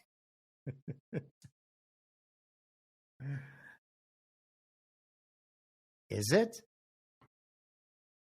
Is it crazy to wonder that the things that were obviously fake from the beginning and said to be so from the beginning are actually fake? Is it fair to wonder that? Or do you just say, no, it was real the whole time? You were wrong then, you're wrong now. It's just like Scott Adams. No, you weren't seeing that back then. It turns out you were right, but you are also wrong now, thinking that it was fake the whole time and that you called it as such. Ah, yes. The vaccine was safe, and then it became unsafe, which made it the right decision to get it. And because it's become unsafe and it didn't do anything, now it would be the wrong decision to get it again, but it was still right at the time, courtesy of Scott Adams. And Scott Adams had another one of those, what do they call them in hockey? A 10-bell save? Is that what they call it? I remember the old Rangers announcer talking about Mike Richter. Kick save and a beaut. Darn, man. There was a really funny one. Gosh, that guy is... here we are. I said instant legend status, but it actually wasn't for the Scott Adams post here. It's for the comment, the reply to Scott Adams' post. And hey, if you're out there hearing this, this bud's for you. Scott Adams says, I'll be blocking all NPCs who think every topic needs a vax reference, to which AK Messiah said, you sound vaccinated. Indeed, no one sounds more vaccinated than Scott Adams saying, please stop talking about my decision on the vaccine. No, Scott, we will never say that until you relent and say, yes, these people clearly knew what they were talking about. And not only are these people not fringe characters who are dumber than me, these people clearly have insight into something to which I have no insight. Okay? And I'm not talking about me, by the way. All of you knew exactly what to do when Scott Adams did not. And you were probably telling your family and friends because you were looking out for their lives while they called you crazy. Oh, yeah. All the sense exists on our side, not your side. No, we don't know that the thing actually works. Of course, it's experimental medicine. And no, we don't know that this disease is actually deadly. But everybody does this. Everybody needs to do it because all the people with sense are on this side. We do what our side does. Just get down to the very bottom and say what it is, okay? You don't do it because we do it. You don't believe it because we believe it.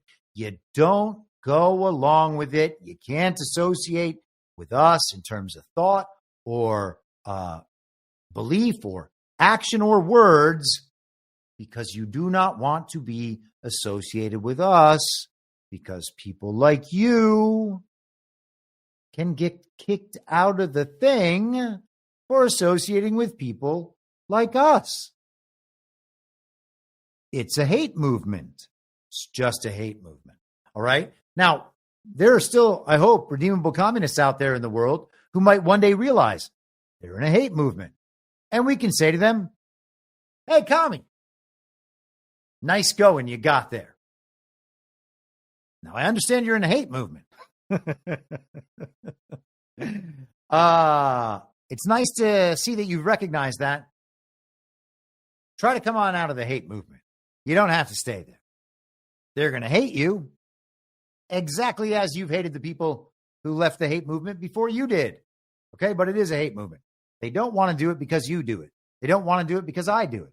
They will not adopt these beliefs, not because they're irrational or evidenced in the world. It's because then people like us will be right. Okay, and they can't stomach that. Look at Scott Adams. Desperate to have people forget that he was wrong about an issue that was pretty easy to get right. No upside, only potential downside. All of the force and leverage focused on one thing that is always wrong. Go the other direction. Just turn around and go the other direction, particularly because all the dumbest and worst people you know are going in that direction. Go the other direction. Oh, hey, are all the people telling me to do this thing wrong about everything all the time? Yes, they are. Okay, I'm going to do the opposite of what they're telling me. I mean, that is what many of us did. It's certainly what I did in Hollywood in 2020. When push came to shove in those first few weeks of the very deadly pandemic, when it was immediately obvious that if we were at war, and I believe that we were at war, and Donald Trump was kind of saying that we were at war, if we were, we would not be trying to survive that war.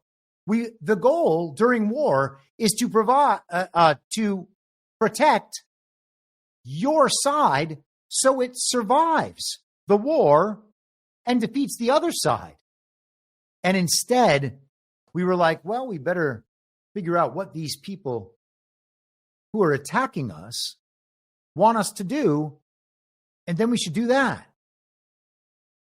When you realize it's that, it's like, oh, these people are intentionally trying to lose this war, which means that they are trying to give up on behalf of us and on behalf of the country. And that's not what we want. And you get punished for that. Punished quite a bit.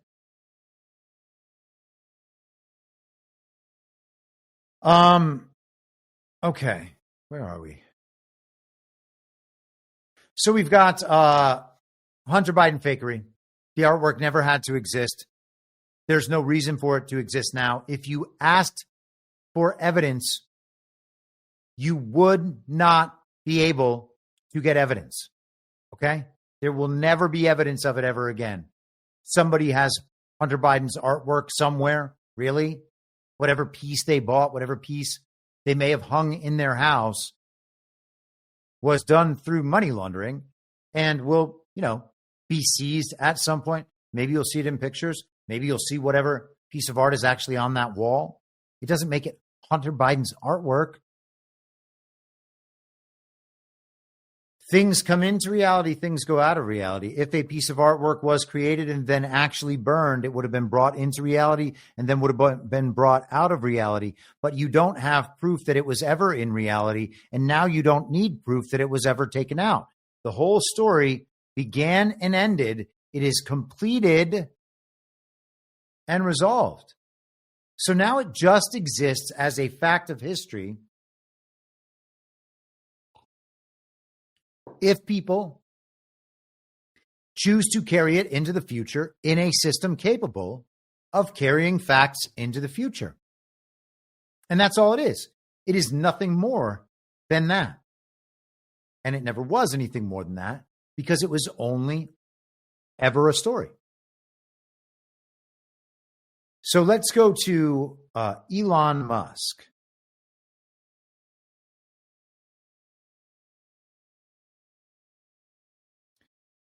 Elon, let me see. I thought I had pulled this article up, and I apologize. Hold for processing. Very brief hold for processing here, I hope.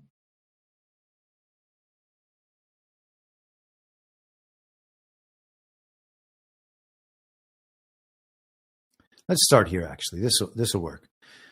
This was kind of a response to the main story, but the initial response to the main story will always contain a reduced version of the official story in its explanation. So it's like you're killing two birds with one stone. This is the BBC from a couple days ago. TikTok says report of possible sale to Elon Musk, pure fiction. TikTok has called a report that China is considering allowing a sale of the social media company's U.S. operations to TikTok, pure fiction. The firm's comments came in response to a report by Bloomberg that Chinese officials are weighing an option that could see its business in America being sold to the world's richest person if the U.S. Supreme Court upholds a ban on the app. Supreme Court justices are due to rule on a law that set a 19 January deadline for TikTok to either sell its U.S. operations or face a ban in the country. So we are 4 days away for this major event for a critical piece of social media communications infrastructure. That's how it should be thought of, by the way. It should also be thought of as in parallel to Snapchat. This is the, Facebook has VK by the Durov brothers.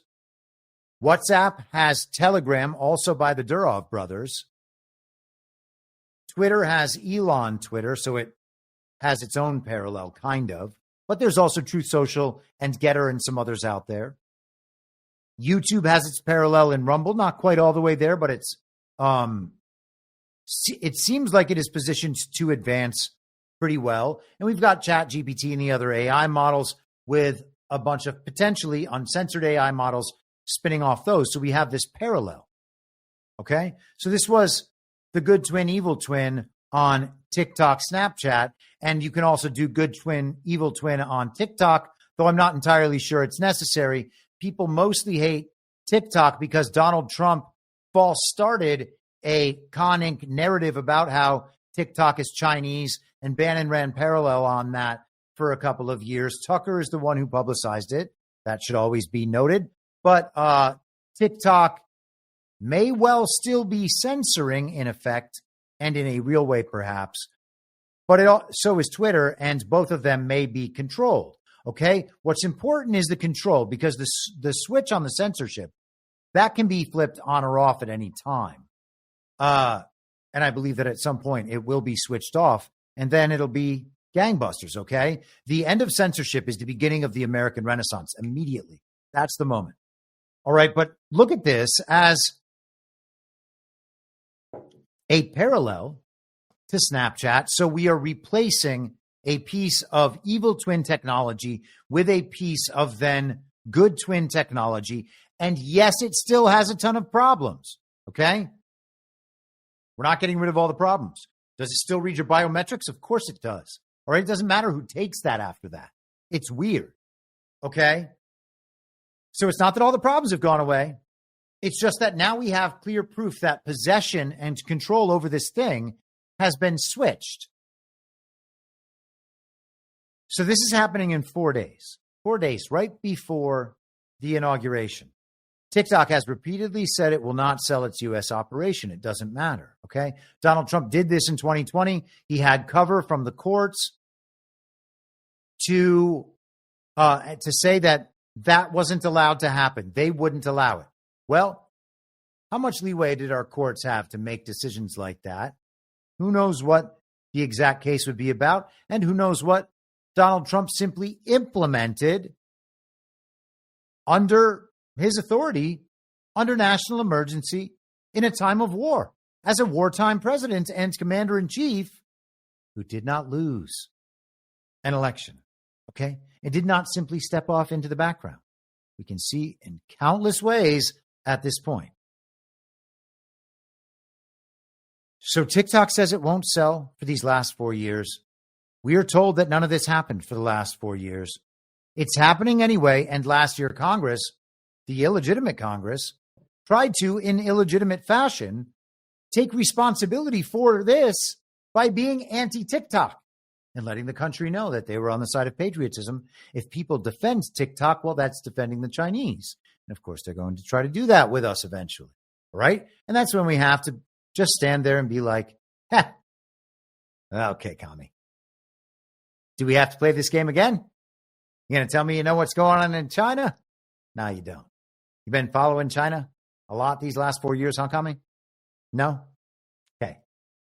Neocons, you know about this China thing, huh? We're the bad guys? Oh, yeah? Are we the ones who opened China to the world and enriched the Chinese Communist Party and destroyed our economy and our manufacturing? Oh, no, that was you guys? Okay, Kami. Well, we're just going to do our thing then, okay? That's it. No arguing. No arguing. There's no reason to respect these people. There's no reason to argue with them. They don't know anything. They don't have good points to add. I don't care about their knowledge base. None of it. None of it.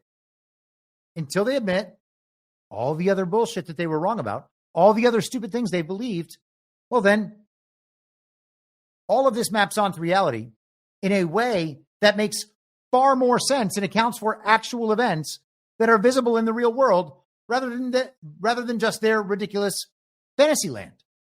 So you simply let the fantasy land drift away. Oh, the film crew is leaving the club. I guess we're all just partying again, and we're not filming that scene.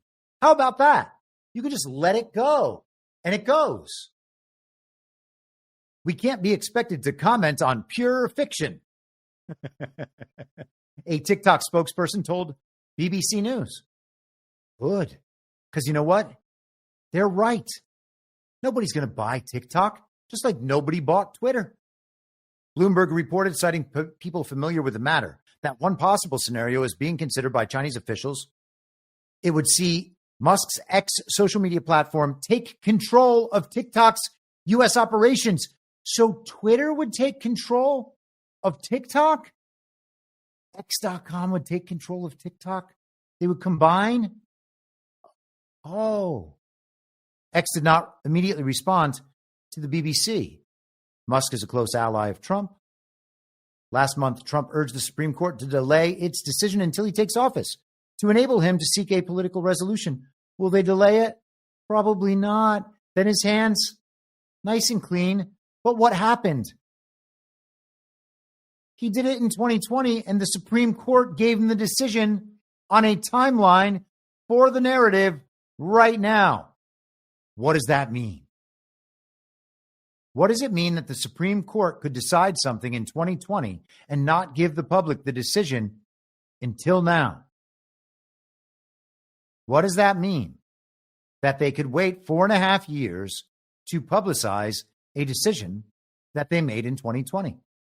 Is that possible? Yes, it's possible. Why don't we have a decision on Curling v. Raffensperger in Georgia yet? Why? That's from 2020.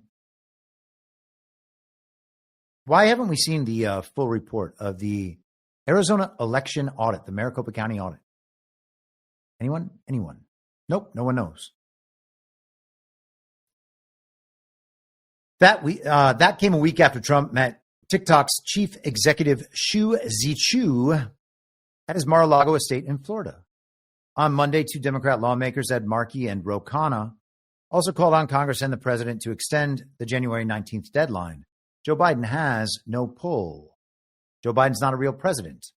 Ro Khanna is being promoted lately by Elon Musk. He is being promoted by Khan Inc. This is the guy that we're supposed to find acceptable, but he's also a complete and total socialist. So why would we find him acceptable? No, pass, reject.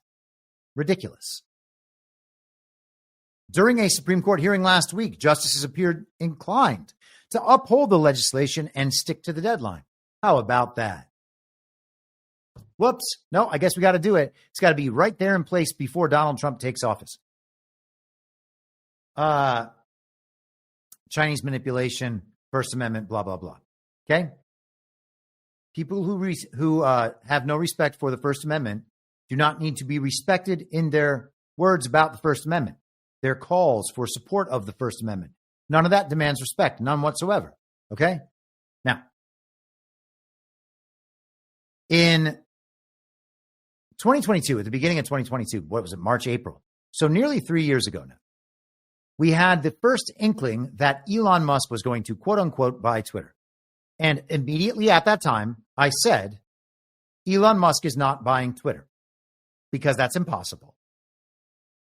Because it is impossible to buy for $44 billion the greatest information weapon in the history of the world from billionaires who use it to control the world and make billions of dollars. It doesn't make any sense. It doesn't make any sense. It would be like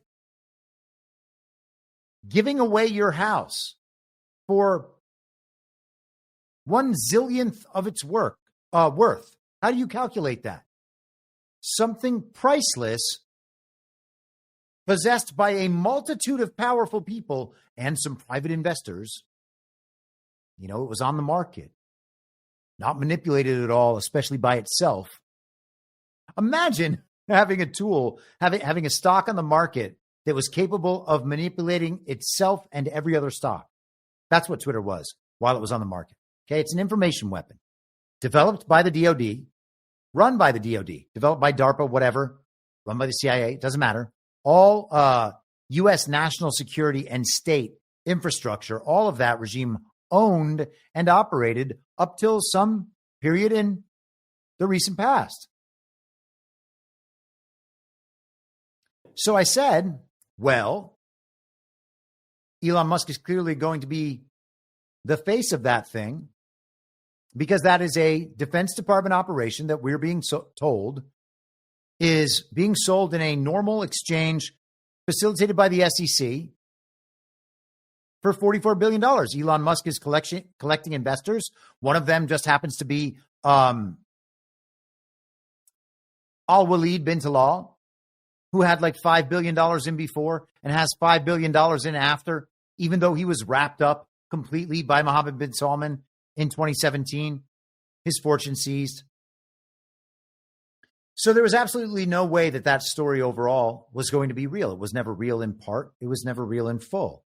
Elon Musk is the face of the Twitter operation. Maybe he is the general manager in some sense. It is his operation. I don't know that to be true, but it's possibly true. Most of what he does is report on what Twitter's doing and help to guide and formulate a public narrative operation. Is it a good one? Is it a bad one? We're going to have a look in a second. But that's what he does, and he does not own Twitter. It doesn't even make sense. Does he own some small piece of it so that he is reaping some reward by his investment of time here? Hey, maybe. What about Tesla and Starlink, other defense companies? Of course not. Same thing. Boring Company? The Boring Company is what's building all the tunnels under the United States right now. What are we going to find out when all those tunnels are done? Oh, is it going to be that they were there the whole time? In some cases, yeah, that's going to be exactly it. Will it mean that he just built them now with the Boring Company? No, it'll mean that the tunnel people were right the whole time. That's what it'll mean, okay? I'm not even a tunnel person. I can totally get down with it. I suspect there are way more tunnels than we know about. All right, we've heard about the tunnel Jews in New York. We've heard plenty about the tunnels in Israel and in Gaza. Okay, there's tunnels all over the world because trafficking systems have always existed. Okay, and cells for people hidden away have always existed. Torture chambers have always existed. Medical experimentation that no one would ever approve of up on the surface has always existed. Okay, we know that deep underground military bases do exist. I don't know what goes on down there. Okay, so I am tunnel friendly, but I'm not a tunnel person. When we know that all those tunnels were actually there the whole time because the Boring Company runs some op on it to tell us that, it doesn't mean that Elon just built them. It means that the tunnel people were right the whole time. And we have to understand that. Okay. So about a year or so ago, and maybe before that, but certainly a year ago, when they started talking about the congressional TikTok ban as part of the unipartisan compromise package, this is the big version of Mike Johnson's package, that had the TikTok ban in it. When we started talking about all those things, I said, oh, this here is the Twitter model. And you can go back on the podcast and hear me say that a year ago, at least. And then that Jeff Yass, who is reportedly who reportedly has $20 billion in TikTok, also has this giant chunk of DJT. Okay? So I said, hey, I think TikTok's going to be under DJT.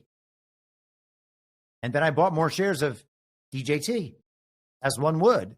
When you're like, oh, one of the most valuable tech commodities on the planet can be owned for a lark, I'm going to get in on that at the ground floor. Now, don't take my word for it. That's what I did. And maybe I'm wrong. Maybe I'm still wrong, right? I don't know for a fact that it's going to be under there. It just is the only thing that makes sense. And when they're saying that it's going to be under Twitter, what if Twitter's under there too? I mean, Truth Social is something. It's like Twitter in ways. It's different from Twitter in ways, but it's something. Where is all this tech? Twitter has a relationship with Rumble. Truth Social has a relationship with Rumble.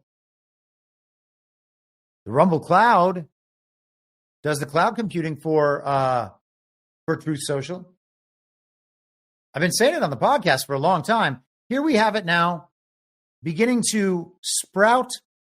I told you when it was just a little seed, and then we can know that it's growing there under the soil, and now it's beginning to break the surface. And next week we will be finding out a great deal more about it. What does it mean that it has been there the whole time, that it has been present the whole time, and it has been present the whole time? So I mentioned Elon Musk earlier. I mentioned Steve Bannon earlier. This is where they come together yesterday. This is the National Pulse, Raheem Kassam's website. Raheem is kind of one of Steve Bannon's wingmen in the media. And of course, Steve Bannon is a media master, and I would suspect that Raheem would call him a mentor proudly. And there are a bunch of others who would say the same thing. Now, actually, you know what? Maybe I can find the video of this so that we won't have to simply read the comments. Should take me just a second here if we hold for processing. In fact, it might just be right up there at the beginning of the Steve's relationship with, it pretty much is there right off the bat.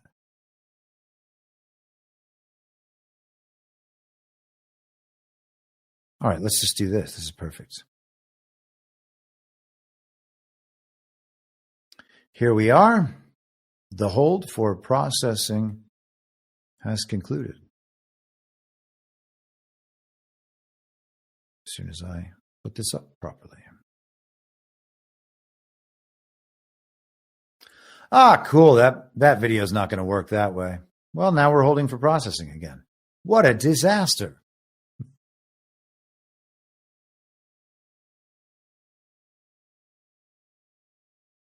Apologies. So, all right. So she gets right into Elon Musk. In President Trump's ear, Elon Musk, you're not happy about it. Is President Trump too close to Musk? I did, just to be, it's not that I'm not happy about it. I mean, Elon Musk, and I think I'm the first one that really built the narrative. He came in basically in the spring and early summer. And most importantly, he backed our play, which was this was going to be a MAGA plus election.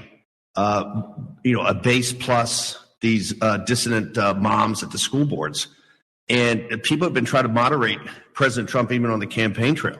So number one, Elon Musk came in and totally backed kind of the populist, MAGA play. He then wrote $250 million worth of checks to back that play, not to put in TV advertising, which is extraordinary. That's not over a whole cycle. That's in 5 months. And I've said from the beginning, both in the United States, he deserves a place at the table. And in Europe, I've said, and I think Politico's covered it pretty well, is that, he holds the two tactical nuclear weapons of modern politics, which is unlimited cash and a social media platform that's not just ubiquitous, but also he can deem who's heard and who's not heard. And there's not many governments in Europe that are going to withstand that. That being said, and Politico today, the piece by Messerly and Wren, I think lay it out the best. This is a new coalition, much broader than 16. This is the beginning, I think, of a 1932 FDR type realignment in American politics. And clearly, you're going to have members of that coalition that don't agree on everything. I do fundamentally disagree with some of the basics of the Mark Andreessen, Zuckerberg, Elon Musk, Peter Thiel outlook, philosophy of life and the philosophy of politics. And there's going to be clashes. But I think the Politico article today is the best at summing it up. President Trump is good, particularly about people arguing, ideas, and the best idea and the best policy wins. So going forward, it's going to be quite intense. I actually think that we're winning this round, and we're winning this round pretty big. He's already backed off the H-1B visas. He's already said they got to be reformed. We say they have to be done away with. I think we'll get Elon there. And as soon as I can turn Elon Musk from a techno-feudalist to a populist nationalist, we'll start making real progress. If you can't turn him, do you want him out? You can't turn. Look, the bottom line. He's not going to be totally out. I mean, there's reporting today that he is going to have some access, I think, to the EOB, maybe an office over there, particularly with Doge. So he's not going to be out. Look, when you write $250 million worth of checks, when you've got, when you're that involved, when you have actually backed a ground game, you're going to have a seat at the table. I've always argued it can't be at the head of the table, and that table shouldn't be the cabinet room in the West Wing. So I'm a realist, and I've had this fight before. People, I think some folks remember back in 2017, Elon and I went back and forth virtually every day about the EV tax credits, which I told him at the time. I said, people making $32,000 a year are not going to underwrite you and these venture capitalists on a company that could be worth billions and billions of dollars, maybe hundreds of billions of dollars. That was Tesla, and I won that round. Okay, so I think that the point has been made there pretty well, and I would suggest again that everybody go ahead and have a watch of that entire, or listen to that entire interview with Steve Bannon and Politico from yesterday. Steve Bannon just said, I can turn Elon from a tech feudalist to a populist nationalist. Has that already happened? Yes, of course it has already happened. Okay? He's saying what he's going to do. It has already happened, obviously, with the role that Elon has, the role that Bannon has, the role that Trump has. Okay, so that's one side of it. What matters, as we talked about the other day, this convergence is coming, the tech convergence. We have all of tech attempting to jump on the Trump train, all right, and just ride it, free ride to the end so that their version of humanity can be set up. All they have to do is outlast Donald Trump for a few years, outlast MAGA till MAGA gets bored, or till MAGA gravitates back toward the center. Hence the entire information operation from that side designed to get us to leave President Trump or at least pull President Trump back to their center so that they can keep on going. That's the choice. You want to go to techno-feudalism with these technocrats and transhumanists, or do you want to have a populist nationalist country of people who use tech as a tool? Tech friendly, not tech worshiping. Tech advanced, but not tech controlled. Entirely possible. Bannon lays it out. He says Elon Musk will be on board, which means he already is on board, because you don't say things like that otherwise. He's just ribbing him. He's creating narrative space for him. And I don't know if Elon has responded or will respond or what. But then the other key there is that he pulls out some particular people from that collection. Peter Thiel, Mark Andreessen, Mark Zuckerberg. Those are the people that I've been talking about throughout this time. Okay. Zuckerberg, Instagram and Facebook, censorship. And of course, we've been talking about Sundar Pichai over at Google and what do you call him? It's not Wachowski. Wojcicki sisters at YouTube. Jack Dorsey, obviously, who's gone, and the rest of them. These have been the enemies of free speech. And then you've got Peter Thiel and Mark Andreessen pushing from the center right, or from, what they call kind of the mainstream. They all think that they're like these techno-libertarians who exist in their own special space, but they are just tech-friendly neocons. Okay, that's all it is. They'll talk out about war, but the way that they want to take over the world doesn't require war. They believe they have a smarter way of getting everyone in line forever. Okay, and then Andreessen is over there funding the free press, as we mentioned the other day. And I don't mean the totality of the actually free press. I mean Barry Weiss's uniparty left Zionism site, the Free Press, where she hosts all of the writers who did the Twitter files. Okay? Which means Andreessen was primarily responsible for the Twitter files. We should understand that.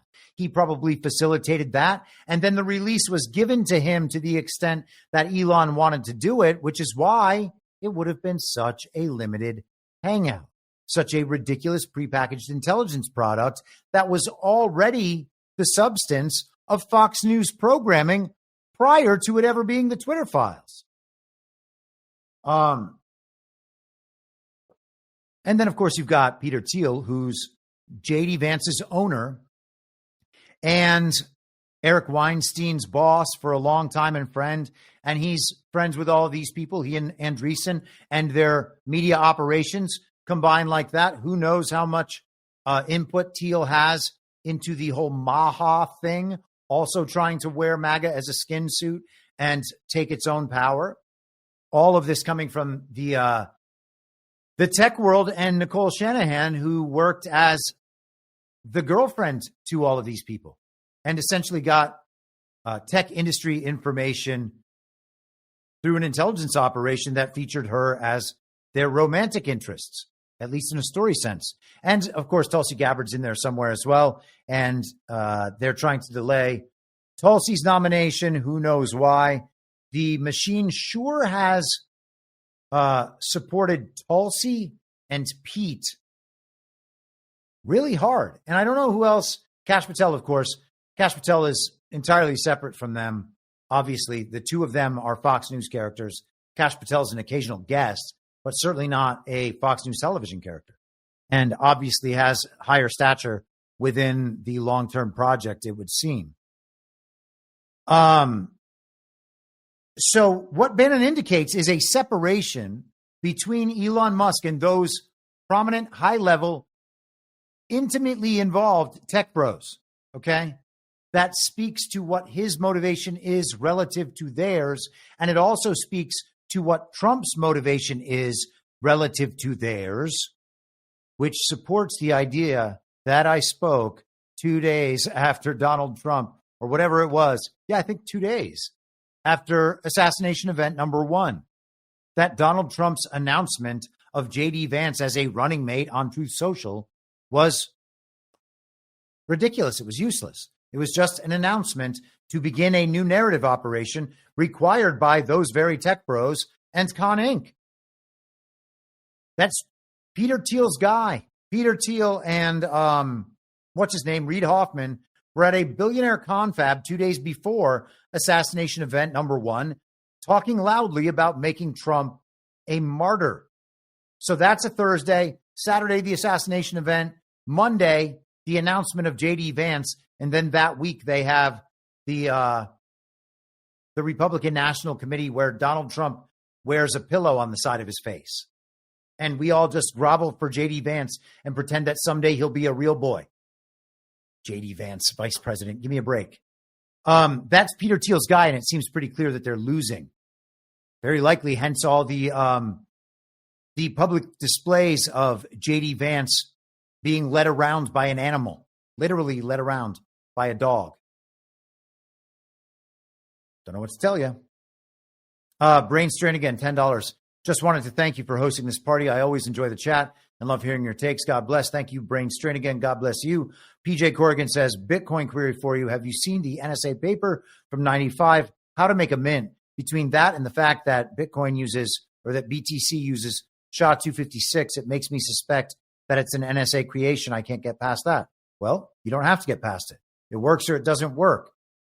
It's a tool in the world or it's not a tool. It doesn't matter who created it. Yeah, I get it. Lots of people's evil little hands have been all over everything that we can ever love or trust about this world virtually. You know what I mean? You don't have to trust the things of the world. You trust God, you make your best decisions about what to do with the things in the world. It is not asking for your trust. If you want to abstain from it in a informed and educated manner and abstain. You'll be right or you'll be wrong. You know, I'm not going to say that I know what the ultimate truth to this is. I believe that it exhibits the qualities of a decentralized money, and a decentralized money exhibiting the proper qualities that is used in rejection of the regime's fiat currency is something that I would think would be extraordinarily valuable to the world. You could go through similar operations with any of the cryptocurrencies. If you want to argue then that cryptocurrencies are something you want to keep your hands off of, by all means, keep your hands off of them. Everyone's going to have to make their own decisions and then understand that the accountability for those decisions is yours. There's more than ample information out there for everyone to inform themselves and then come to their own conclusions. I cannot make those decisions for you, and I cannot take the responsibility for making those decisions from you. And so that's how I think about that stuff, generally speaking. I'm not going to tell you what to do. Maybe you're right. I think that anything of that level of importance at this late stage in the game is a part of a broader plan, and that plan seems to be coming together quite fine. This from Bannon is the sort of thing that fills in some gaps for me. I believe that he is speaking to our side of things. And as I've expressed numerous times on this podcast, that is a significant worry. It should be a significant worry when communists who don't know they're communists, globalists, transhumanists, technocrats, planners with tons of power and tons of money and tons of connections believe that they are responsible for getting a political candidate into office and then intend to inhabit virtually the entire administration. And it's people from that tech bro, globalist side of things, people from the militarized neocon side of things, and people from the Republican establishment, the Fox News side of things, the media establishment side of things, all think they've got their claws in this Trump administration. And that is what has been displayed to us with the fantasy team throughout this entire period, as I have been describing throughout this entire period. Okay? He's drafted onto his fantasy team nearly the entire cast of Fox News. At some point, it looks like these people are probably stepping onto a rug, and then that rug will be pulled out from under them. Okay? At some point, we're going to start hearing about the first firings of the new Trump administration. And if it was not the Fox News characters, I would be shocked. And then, of course, we're also going to hear about how he thanks these people for their service, but that agency is part of a government bureaucracy that is being torn down and removed. Now, with those positions in an administration, traditionally in the past, they would be based on favors done. Hey, we're going to do these favors for you to help you get elected, and then you're going to give us these plush assignments once you become POTUS, okay? And so these get handed out, and Donald Trump kind of says as he's going, look at all these people asking for handouts. Here you go. Here's your handout. Truth Social Post. How's it feel? Oh, you get to participate in the television program for a little while. How's it feel? You like it? Everybody's cheering you on? Oh, no, now they're digging into your past. Well, now you don't like it anymore. Okay, well, they weren't supposed to dig into your past, but sorry, that's just how things are now. I don't expect that our government is going to be anywhere near as big as it was then. And I think that I have ample reason to believe that. And I think that these patterns coming to completion is further proof of that. And we're going to continue seeing that as this process goes along. Now, I said that Twitter was never actually purchased by Elon Musk because that would be impossible. And of course, that is correct. And we are beginning to see what will be the proof of this process to people who are understanding the big picture enough to see through it. SEC, this is the New York Times, SEC sues Elon Musk over Twitter-related securities violations. This is from yesterday. U.S. securities regulators sued Elon Musk in federal court in Washington on Tuesday in an enforcement action arising from his $44 billion purchase of Twitter, now called X. Okay? The SEC is one of the organizations being systematically defanged. It should eventually be removed, and it will at least be made redundant if it is not removed prior. But the lawsuit against Mr. Musk, who has become a close advisor to President-elect Donald J. Trump, is likely to be one of the more contentious final acts of the SEC under Gary Gensler, its departing chair. It could also be undercut in just a few days when Mr. Trump appoints new leadership to take charge of the regulator. The SEC contends that in buying Twitter in 2022, Mr. Musk violated securities laws by amassing a large stock position in the social media company without filing the proper notification. The complaint said that he had waited 11 days before filing the required disclosure with the SEC. The regulatory filings are required so investors in the marketplace can monitor the moves of large investors and potential takeover bids. Because Mr. Musk did not disclose his position, he was able to continue buying Twitter stock at an artificially low price, the SEC said in its lawsuit. The move allowed him to underpay by at least $150 million for the additional shares before he belatedly disclosed his stake, the lawsuit continued. Over the past few weeks, Mr. Musk had taunted the SEC in posts on X about the potential for filing a lawsuit. In December, he shared a letter that his lawyer, Alex Spiro, had sent to the agency, rejecting a settlement offer in the case. On Tuesday, Mr. Spiro denounced the regulator's latest filing. Today's action is an admission by the SEC that they cannot bring an actual case because Mr. Musk has done nothing wrong and everyone sees this sham for what it is. Once again, a sham, not an actual case, Mr. Spiro said in a statement. The agency had waged a multi-year campaign of harassment against Mr. Musk, but filed a single-count, ticky-tack complaint. This is the third time the SEC has gone to court with Musk. The first lawsuit during Mr. Trump's first term in office arose from inappropriate market-moving posts on social media in which Mr. Musk mused about taking his electric car company, Tesla, private. So the SEC filed in court that Twitter could be used to manipulate markets. Thumbs up. Okay, that's what I just said a minute ago.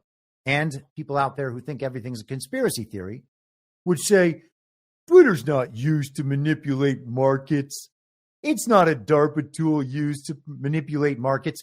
They'll just attack each one of those claims individually until they have created enough doubt in front of a public, whether that be in person in a small group of people, at a conference, on the television, or on social media. And once they've called into doubt that one claim, they get to say, oh, that person's a liar. They lied about that claim. Of course, that claim and all the other claims like it happen to be true, despite them not knowing it, and you not being able to prove it to what they find to be satisfactory, but true nonetheless. And then they get to play the Scott Adams game and turn it all around again. Well, it wasn't true when you said it, at least. So they wanted him to comply to a subpoena. Doesn't have to do that. Didn't do it. Nothing's going to happen. New SEC chair coming in.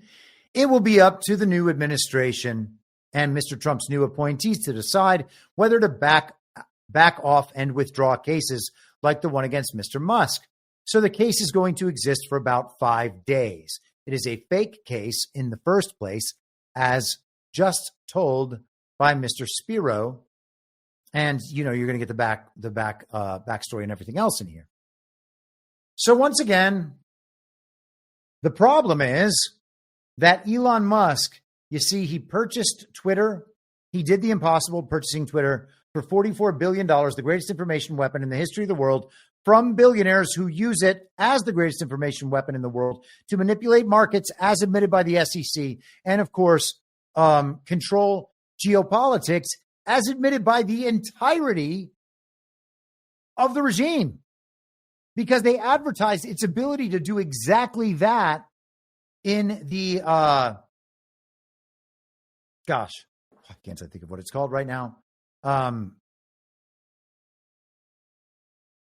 The Middle Eastern Uprising. Why am I unable to think of the most obvious name? People in the chat and people at home are like, it's called the Arab Spring. It's called the Arab Spring. There we go. Yes, it's called the Arab Spring. You guys all nailed it. And if you said something other than Arab Spring, well, I guess you got it wrong.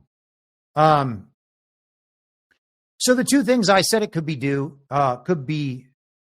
The two things I said it was being used to do by those billionaires who were told sold it, it absolutely can do, as admitted by them.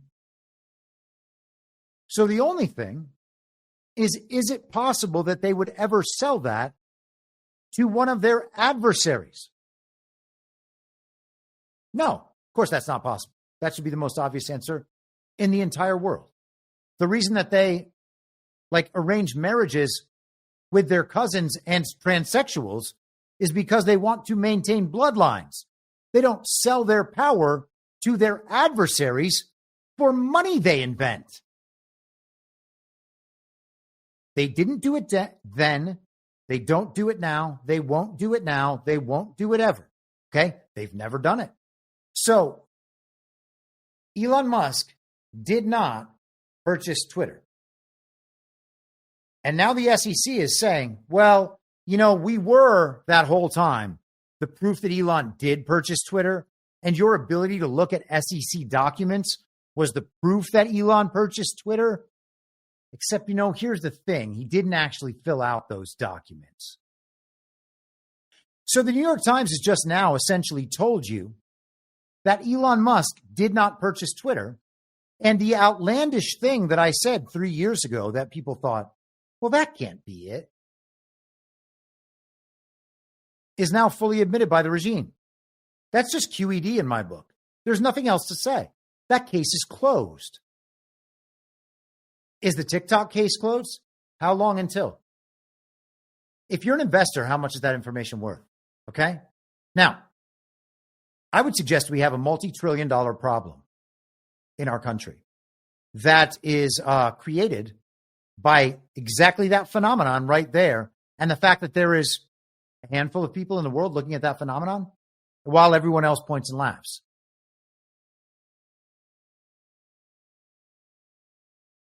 And I know rich people. I know really, really rich people, and they have no idea. And, I tell them, I'm like, hey, guys, you know, in the future, you're going to lose a lot of money because of this. And they're like, well, still sounds crazy. Okay, it's crazy then. I guess it's crazy.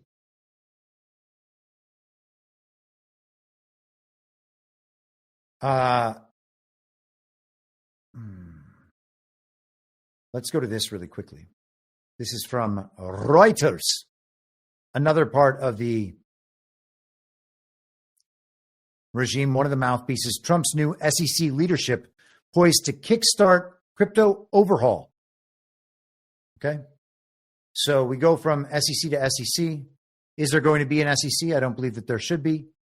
Why do we have the government regulating cryptocurrencies? Does it even make sense? No, it doesn't. If Bitcoin is what they say it is, will it answer to a governmental authority? No, it won't. Paul Atkins, Trump's crypto-friendly pick for SEC chair and former agency commissioner, is widely expected to end a crypto crackdown led by Biden's Democrat Securities and Exchange Commissioner, Gary Gensler, but it is unclear when the Senate will confirm it. Well, is that the illegitimate Senate? Is that the SEC that should no longer exist? Is that the SEC who was defanged by the Supreme Court? Which SEC is it we're talking about? Is that the SEC who just sued Elon Musk for a few days to explain to the public that, whoops, the Twitter purchase documents just aren't really there? Oh, there's some. Oh, they'll find us some. Oh, they'll be so cute. One thing's for sure, you can't fake a government document, except when people do that. And they do that all the time, of course. And then if government documents aren't faked, what about the studies, right? What about the studies on which decisions are based that then lead to a whole email trail suggesting that decisions were based on those studies, decisions they always wanted to make, studies that they funded to give them results so that they could make those decisions based on those studies false. Because the people doing those studies were led to make those studies say certain things. So not only are the official government documents falsified,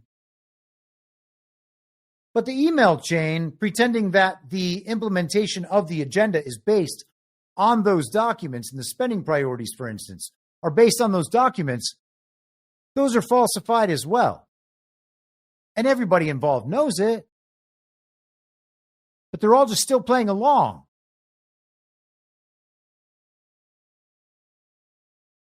Does the SEC have to exist? If we are told in the near future that the SEC no longer exists, will the SEC have existed this whole time? If we are told in the future that the IRS does not exist, will the IRS have existed this whole time? Now, maybe there's some husk of these agencies, some remnant kept over, people who did not work from home.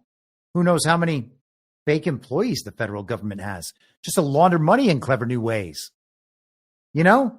Like, what's stopping them from doing these sorts of things?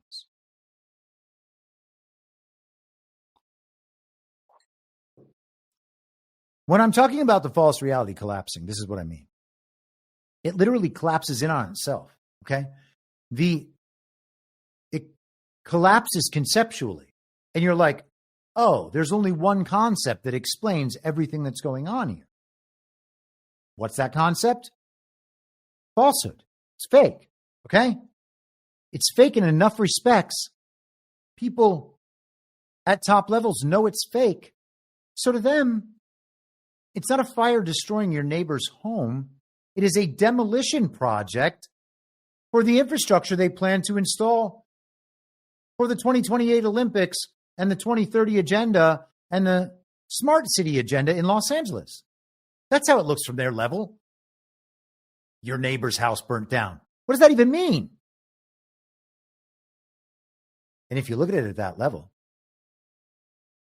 it's gone. Okay? And then if you condense that timeline, because you can understand that the timeline in the way they think about it is already the other way, then you catch up to them and you can see, oh, I can see what decisions they're actually working on right now. I can see what decisions they're actually thinking about right now. Well, let's go ahead and just work our way right into those decisions rather than figuring out who the Cybertruck bombers' girlfriend's uncle's boss is.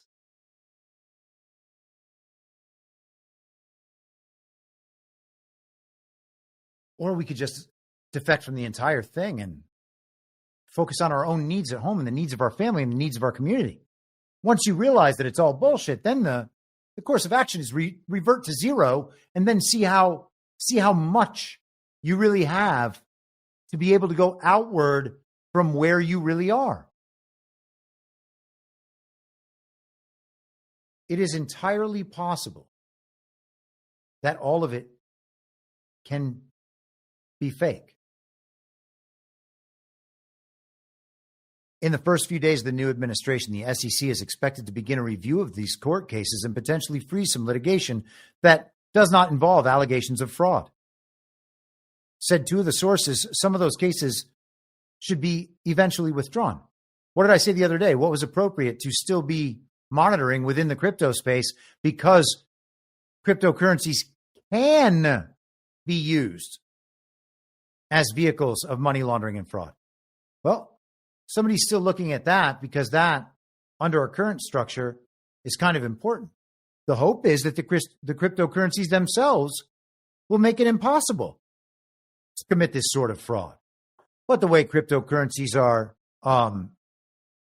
sold right now on like the Ethereum network and whatnot, or blockchain, I should say, there are plenty of ways to create fraud through those. That Hawk Tua girl is, I think she's an info op that exists to spotlight exactly that. It was so weird. Whitney Cummings, that woke comedian who is being pitched to the mainstream as a new authoritative source, she went on Hawk Tua's podcast a few weeks ago and started talking about how based and red-pilled she is right now. She can hardly believe it. She and that little, not quite porn star info op. So weird. So weird. It is critical to understand how the timing of all this works. And let's go to one last one. Hopefully I can finish it in a relatively limited amount of time.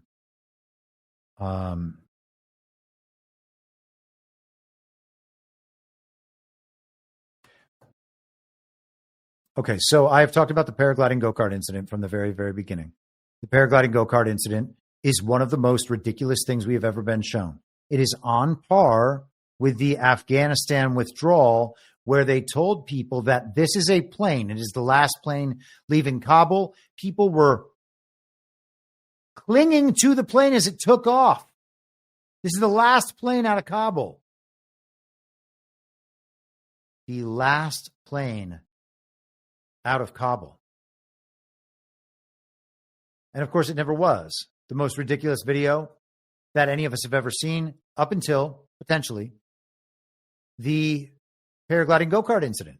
And I've called it that since the very beginning, while everyone was crying and screaming and saying that we needed to glass the desert and that if we are Christians, then we need to put somebody else's religion above ours and put somebody else's country above ours. We needed to lie on their behalf because, of course, the entire scenario was built on lies. Now, it's really amazing how difficult it is to... Search engines, by the way, mainstream search engines, seem to be getting worse by the day. They return virtually nothing at this point. The same response over and over and over again, always like in a chronological basis. So if you want a quote that someone said 2 years ago in on a subject that they've discussed numerous times, good luck with a traditional search engine. So this is the best I can find right now, although I'm certain that there are times before this. Watch DJT for a second.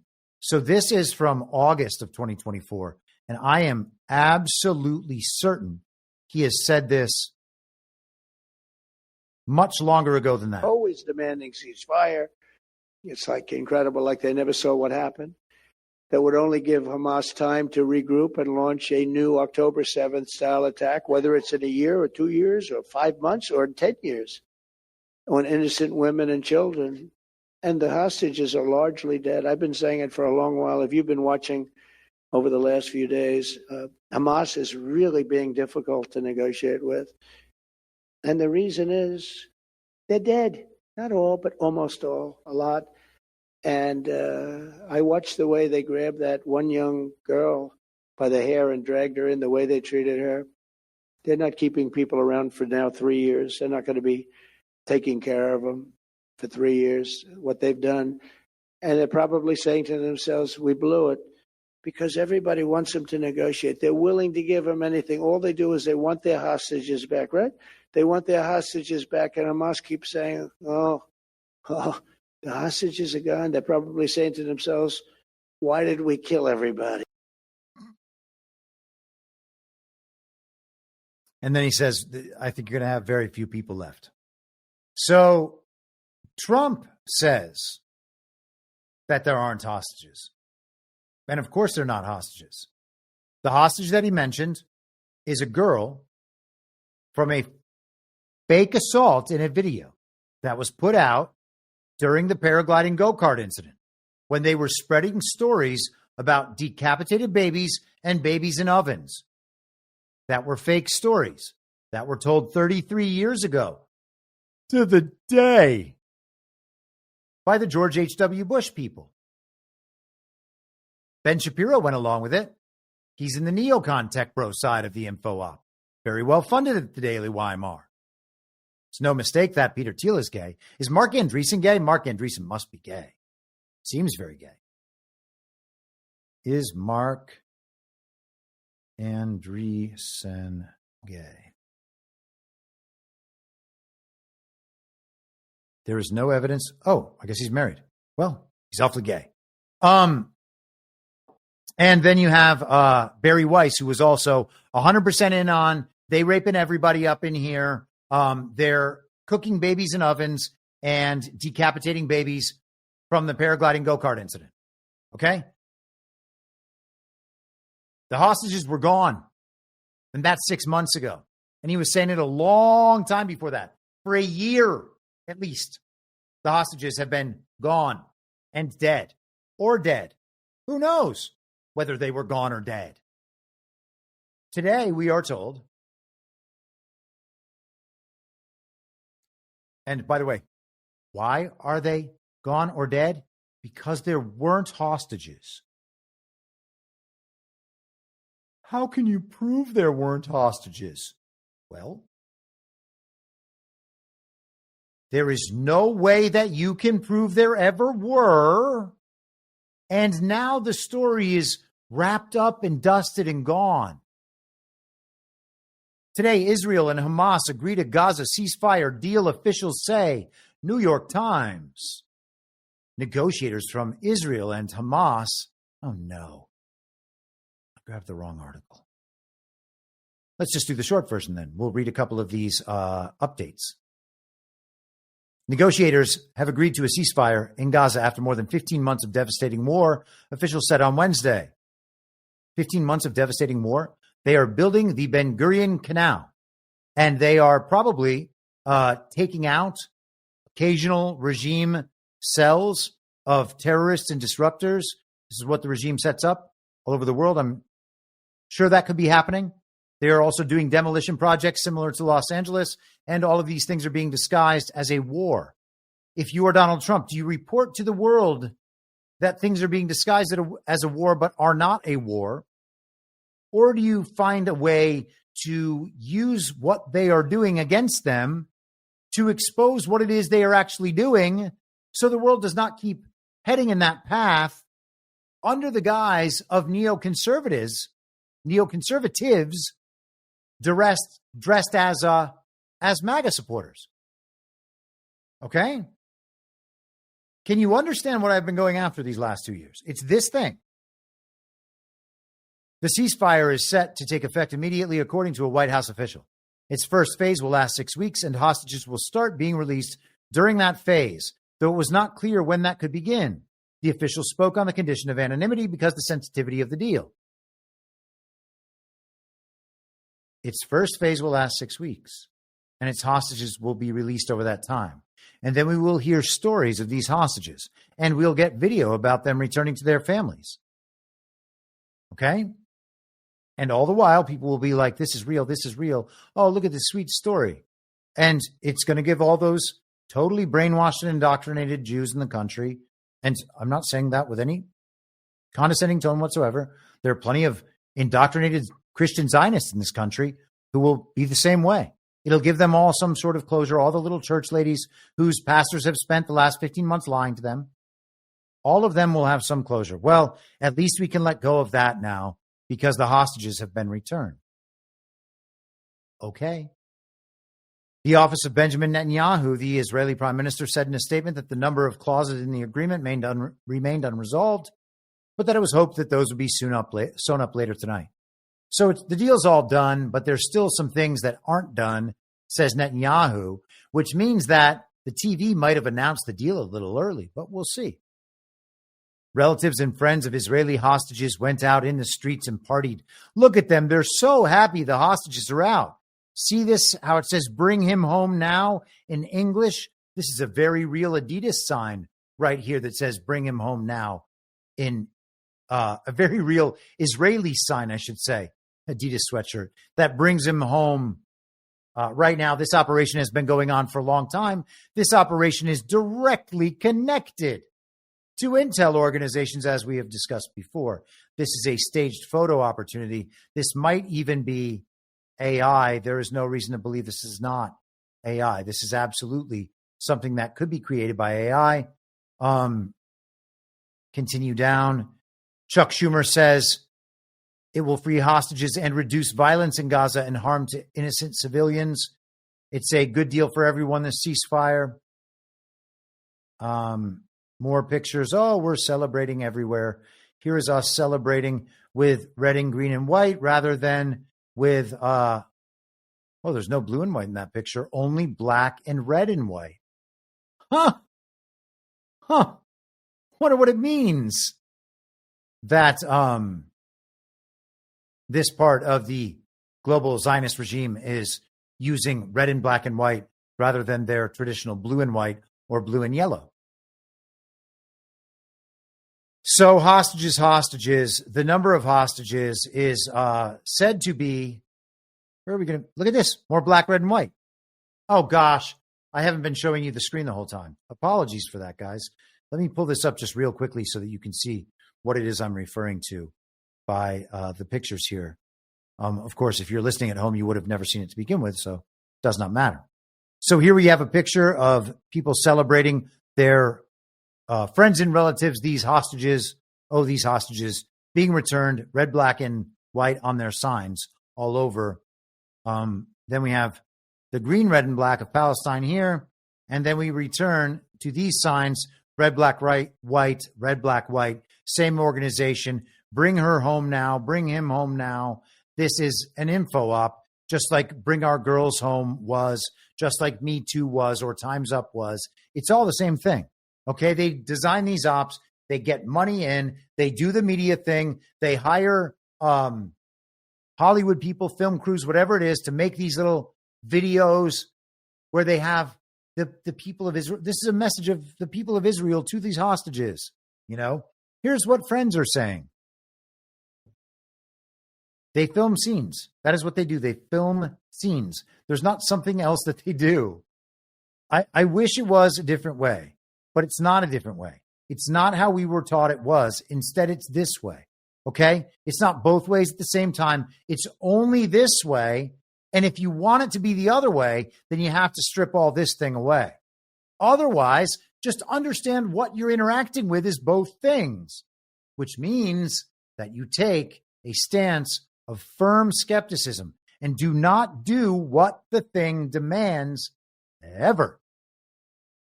Ever, ever. Period. Never. Okay? So, peace with Hamas, the hostage release. Oh, yes.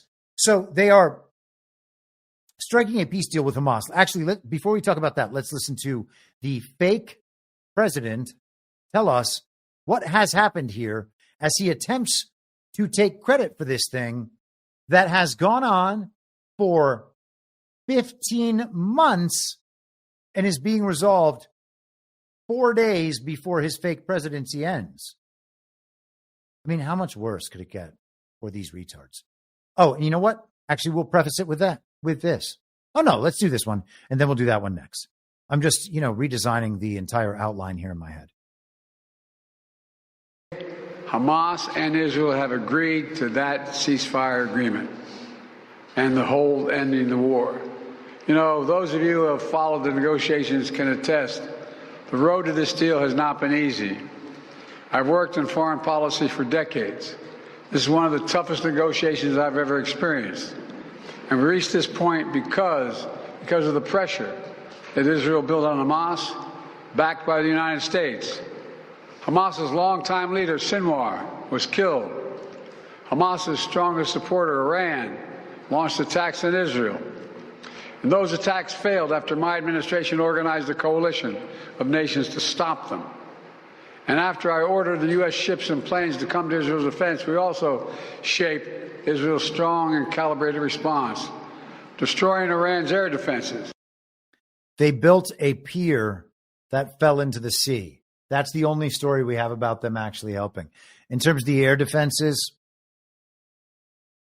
they totally killed it with Ukraine too, huh? But avoiding an escalatory cycle of an all-out war. The United States also organized a coalition of 20 countries to stand up to attacks by the Houthis, including their missile attacks in Israel. Blah, blah, blah. Yes, you did so many things. That was like when George W. Bush in the 2004 campaign took credit for not allowing any terrorist attacks on American soil since 9/11.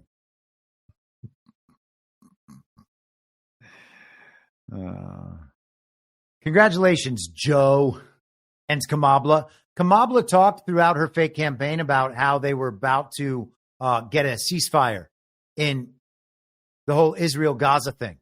That never happened, did it? Nope, it happened today. What did Kamala do? Jack shit. What did any of them do? Nothing. This was a story that is now concluded. Who controlled that story the entire time? Donald Trump. Who controlled the other side of it? Benjamin Netanyahu. Huh. Because every time the TV said, and Kamala and Joe said, we're about to reach a ceasefire agreement, and Antony Blinken said, oh, we're hopeful for a ceasefire, and they make this threat or that threat or send these weapons or that weapons, or those weapons, I should say. Netanyahu was out there warmongering, keeping it going, while they were trying to get him out of office the whole time.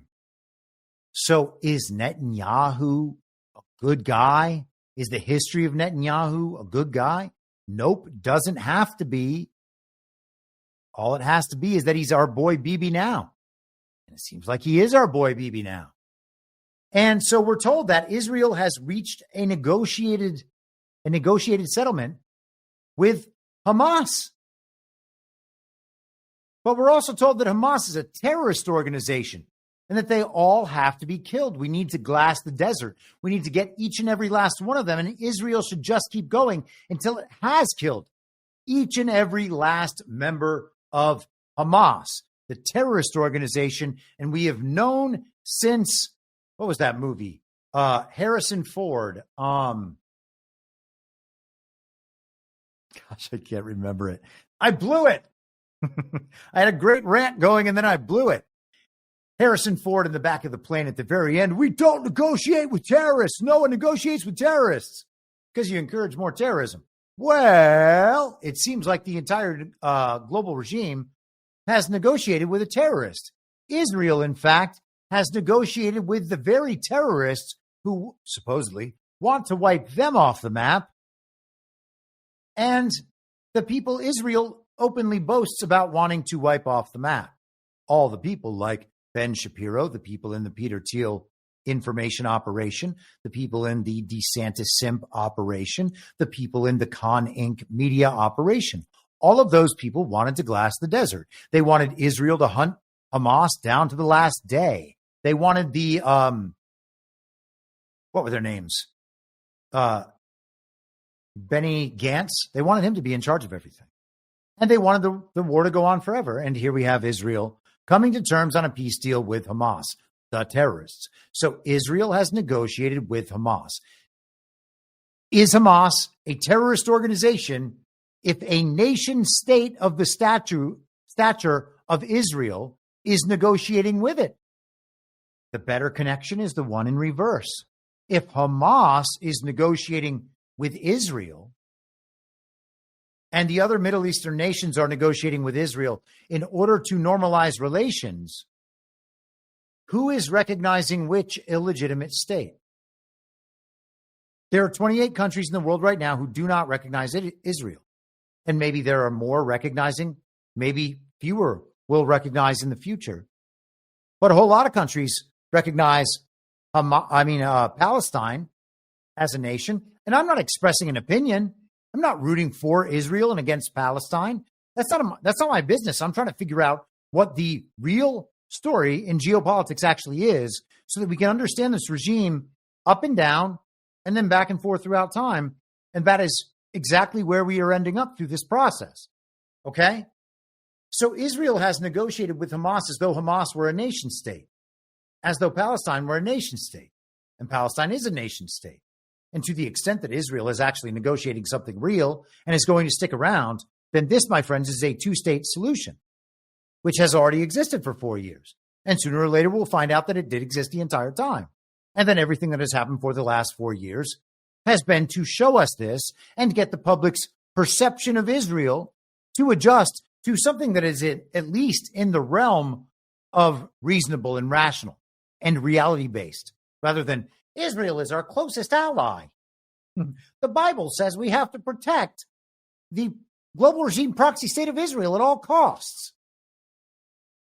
No, that's not the biblical Israel. And they are not our greatest ally.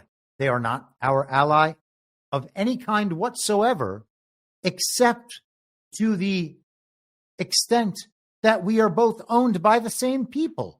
Okay? Like, Scottie Pippen and Michael Jordan were allies, but they didn't own one another. One of them didn't own the other. One of them didn't control the other. They might be able to influence one another, but they were directed by an organization and part of an organization. That's what we are, okay? We are working together to the extent that the regime, the evil twin, is in control in each nation. Then we are doing the same things potentially together and in alignment on behalf of the upper organization. But that doesn't mean that one controls the other. It's just that the evil twin is strong and present in both countries. And so now we have a two-state proof in the headline of the New York Times. And it has been this way for years. And people find out that it is this way now because it is in the news now, presented as new now. And people will believe not only the news as it's presented, but also along the timeline in which it's presented, despite that timeline having no bearing on the reality of when this sort of thing actually happened and was agreed to. And it was agreed to years ago. And, you know, we saw in 2020 the negotiations that led to this point, and we saw Benjamin Netanyahu at the White House. And, you know, you can run down the list of elements that were shown to us at that time and then proven to us much later on. Did Joe Biden have any role in any of this? No, of course not. Here's what Donald Trump said a week ago. We went through this on the podcast. He was down with Steve Witkoff at the press conference at Mar-a-Lago. Why do you think this happened? So that it could be clear to the world that Donald Trump and Steve Witkoff were doing this negotiation and wrapping this up, and there was no way anyone else anywhere besides Trump and MAGA could take responsibility for this. Okay? Is that something that's likely to happen? If there's a deal even at all? We've been hearing this now for the better part of. I know. I would say. Better be. Right. I would say that the president is exasperated. I don't want to talk for him, but look, I don't know anyone who delegates better than President Trump. He gives us a lot of authority to speak on his behalf, and he exhorts us to speak emphatically.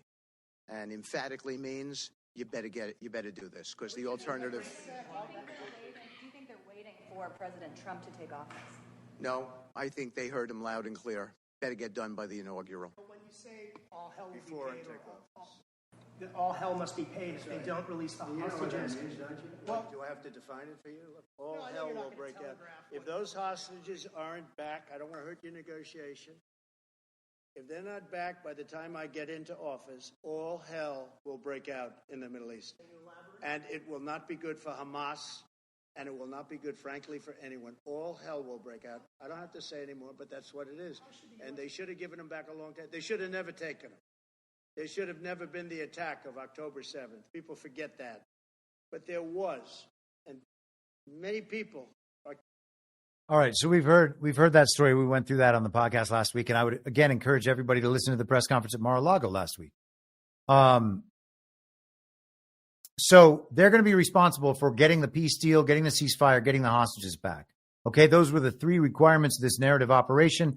Those were the things that were going to wrap up this story. Donald Trump and Benjamin Netanyahu had full control over those things the entire time and could feed whatever story needed to be fed to the media, while each side in the controlled opposition dynamic tried to play the story to their advantage the whole time, so that it could seem like they were guiding, they were on the side of truth, they were emotionally justified in their viewpoints, and everybody back at home would stick to the central narrative and the official story and all of the required responses for as long as the narrative played out. And now MAGA has taken that whole narrative and brought it only to Trump. Okay? It was meant to remove Netanyahu, Israel's 9/11. What does that say in interesting ways about America's 9/11? What does it say about George W. Bush? Going to find out a whole lot of interesting things about that.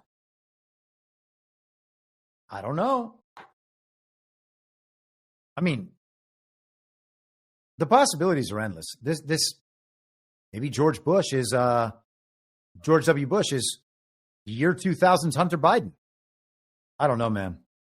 His dad is like at the top seat as far as, American politics goes, ranking with the regime. What American president ranked higher in the regime than George H.W. Bush in our lifetimes? I don't think anybody. Maybe there's somebody. I don't think so. And he made quick work of the president that he served under so that he could essentially wear Ronald Reagan as a skin suit. Think they didn't try to pull that with Dick Cheney after 9/11? Well, son, I think we're just going to have to let Uncle Dick take over. Imagine being told that by that creepy old lunatic. Here is Donald Trump in response today. We have a deal for the hostages in the Middle East. They will be released shortly. Thank you, in all caps. And then finally, he said this on Truth Social.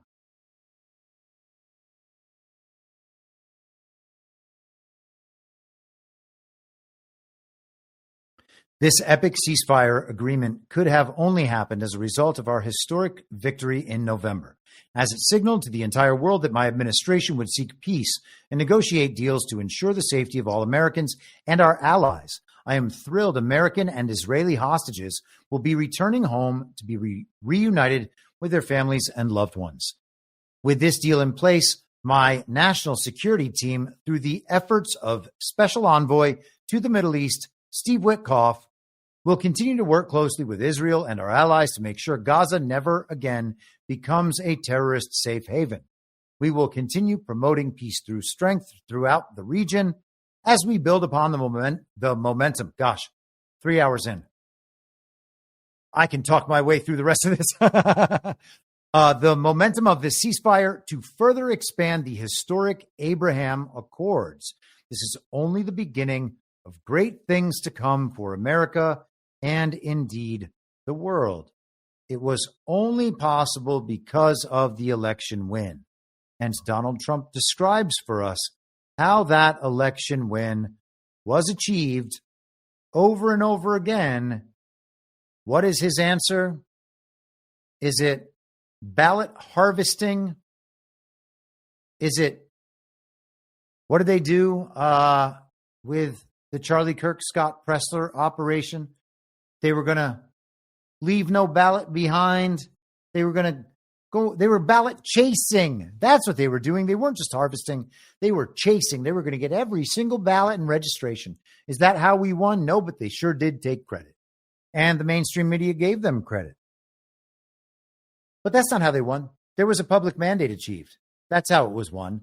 And that's what allows the public to understand what actually happened here with this Israeli thing ultimately, because while the explanation might be accepted today and people might realize that now the Israeli thing is over and Donald Trump is responsible for peace, the truth of that will be realized at some point in the future as we see this thing progress and as we see people begin to start adapting to the new information space and a new way of thinking. It will have been then obvious that it was like this for a long time, which is kind of how it is for them at this point, understanding that Joe Biden never received 81 million real lawful American votes.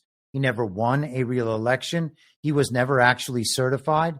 He was never approved in a real way by the Congress. He was never really inaugurated.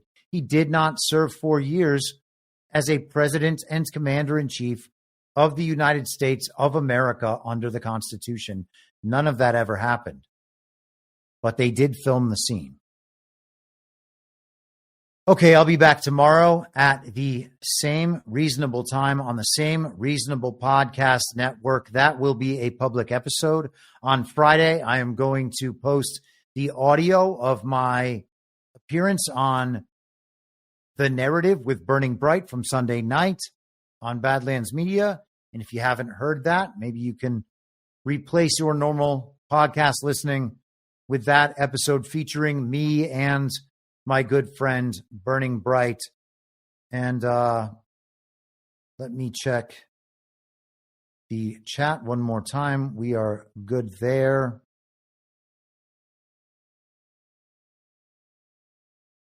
And I think that we are caught up pretty well. So I will be back tomorrow at the same reasonable time on the same reasonable podcast network.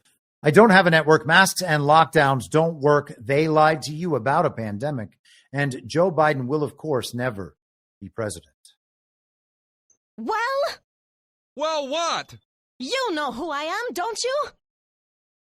Well, you ain't Fiona Apple. And if you ain't Fiona Apple, I don't give a rat's ass. Ah! And what's wrong with being an angry prophet denouncing the hypocrisies of our times? What do you think, Max? Do you want to be an angry prophet denouncing the hypocrisies of our times? Yeah, I think I'd like to be an angry prophet denouncing the hypocrisies of our times. It's not true. It's more true than I would perhaps prefer. Can we stop this cruel game and allow the boy to keep one shred of dignity? For God's sakes! I can't stand to see him in all this pain! You vicious bastards! Let him move in with you! Is it so bad to see somebody happy? So just let him move in! For the love of God, let the boy move in with you! Good Lord! And I will not let you down. We do a little trolling. It's called We Do a Little Trolling. What? In my mind, that's the end game. If you're listening for free and would like to support the show, the best way to do that is by signing up for a paid subscription at imyourmoderator.substack.com. You can find the info stream over on Telegram at t.me/veryreasonable. The merch site is cancelcouture.com. And for all my other links, you can visit linktree.com/imyourmoderator. And I'll see you soon. Down on the range.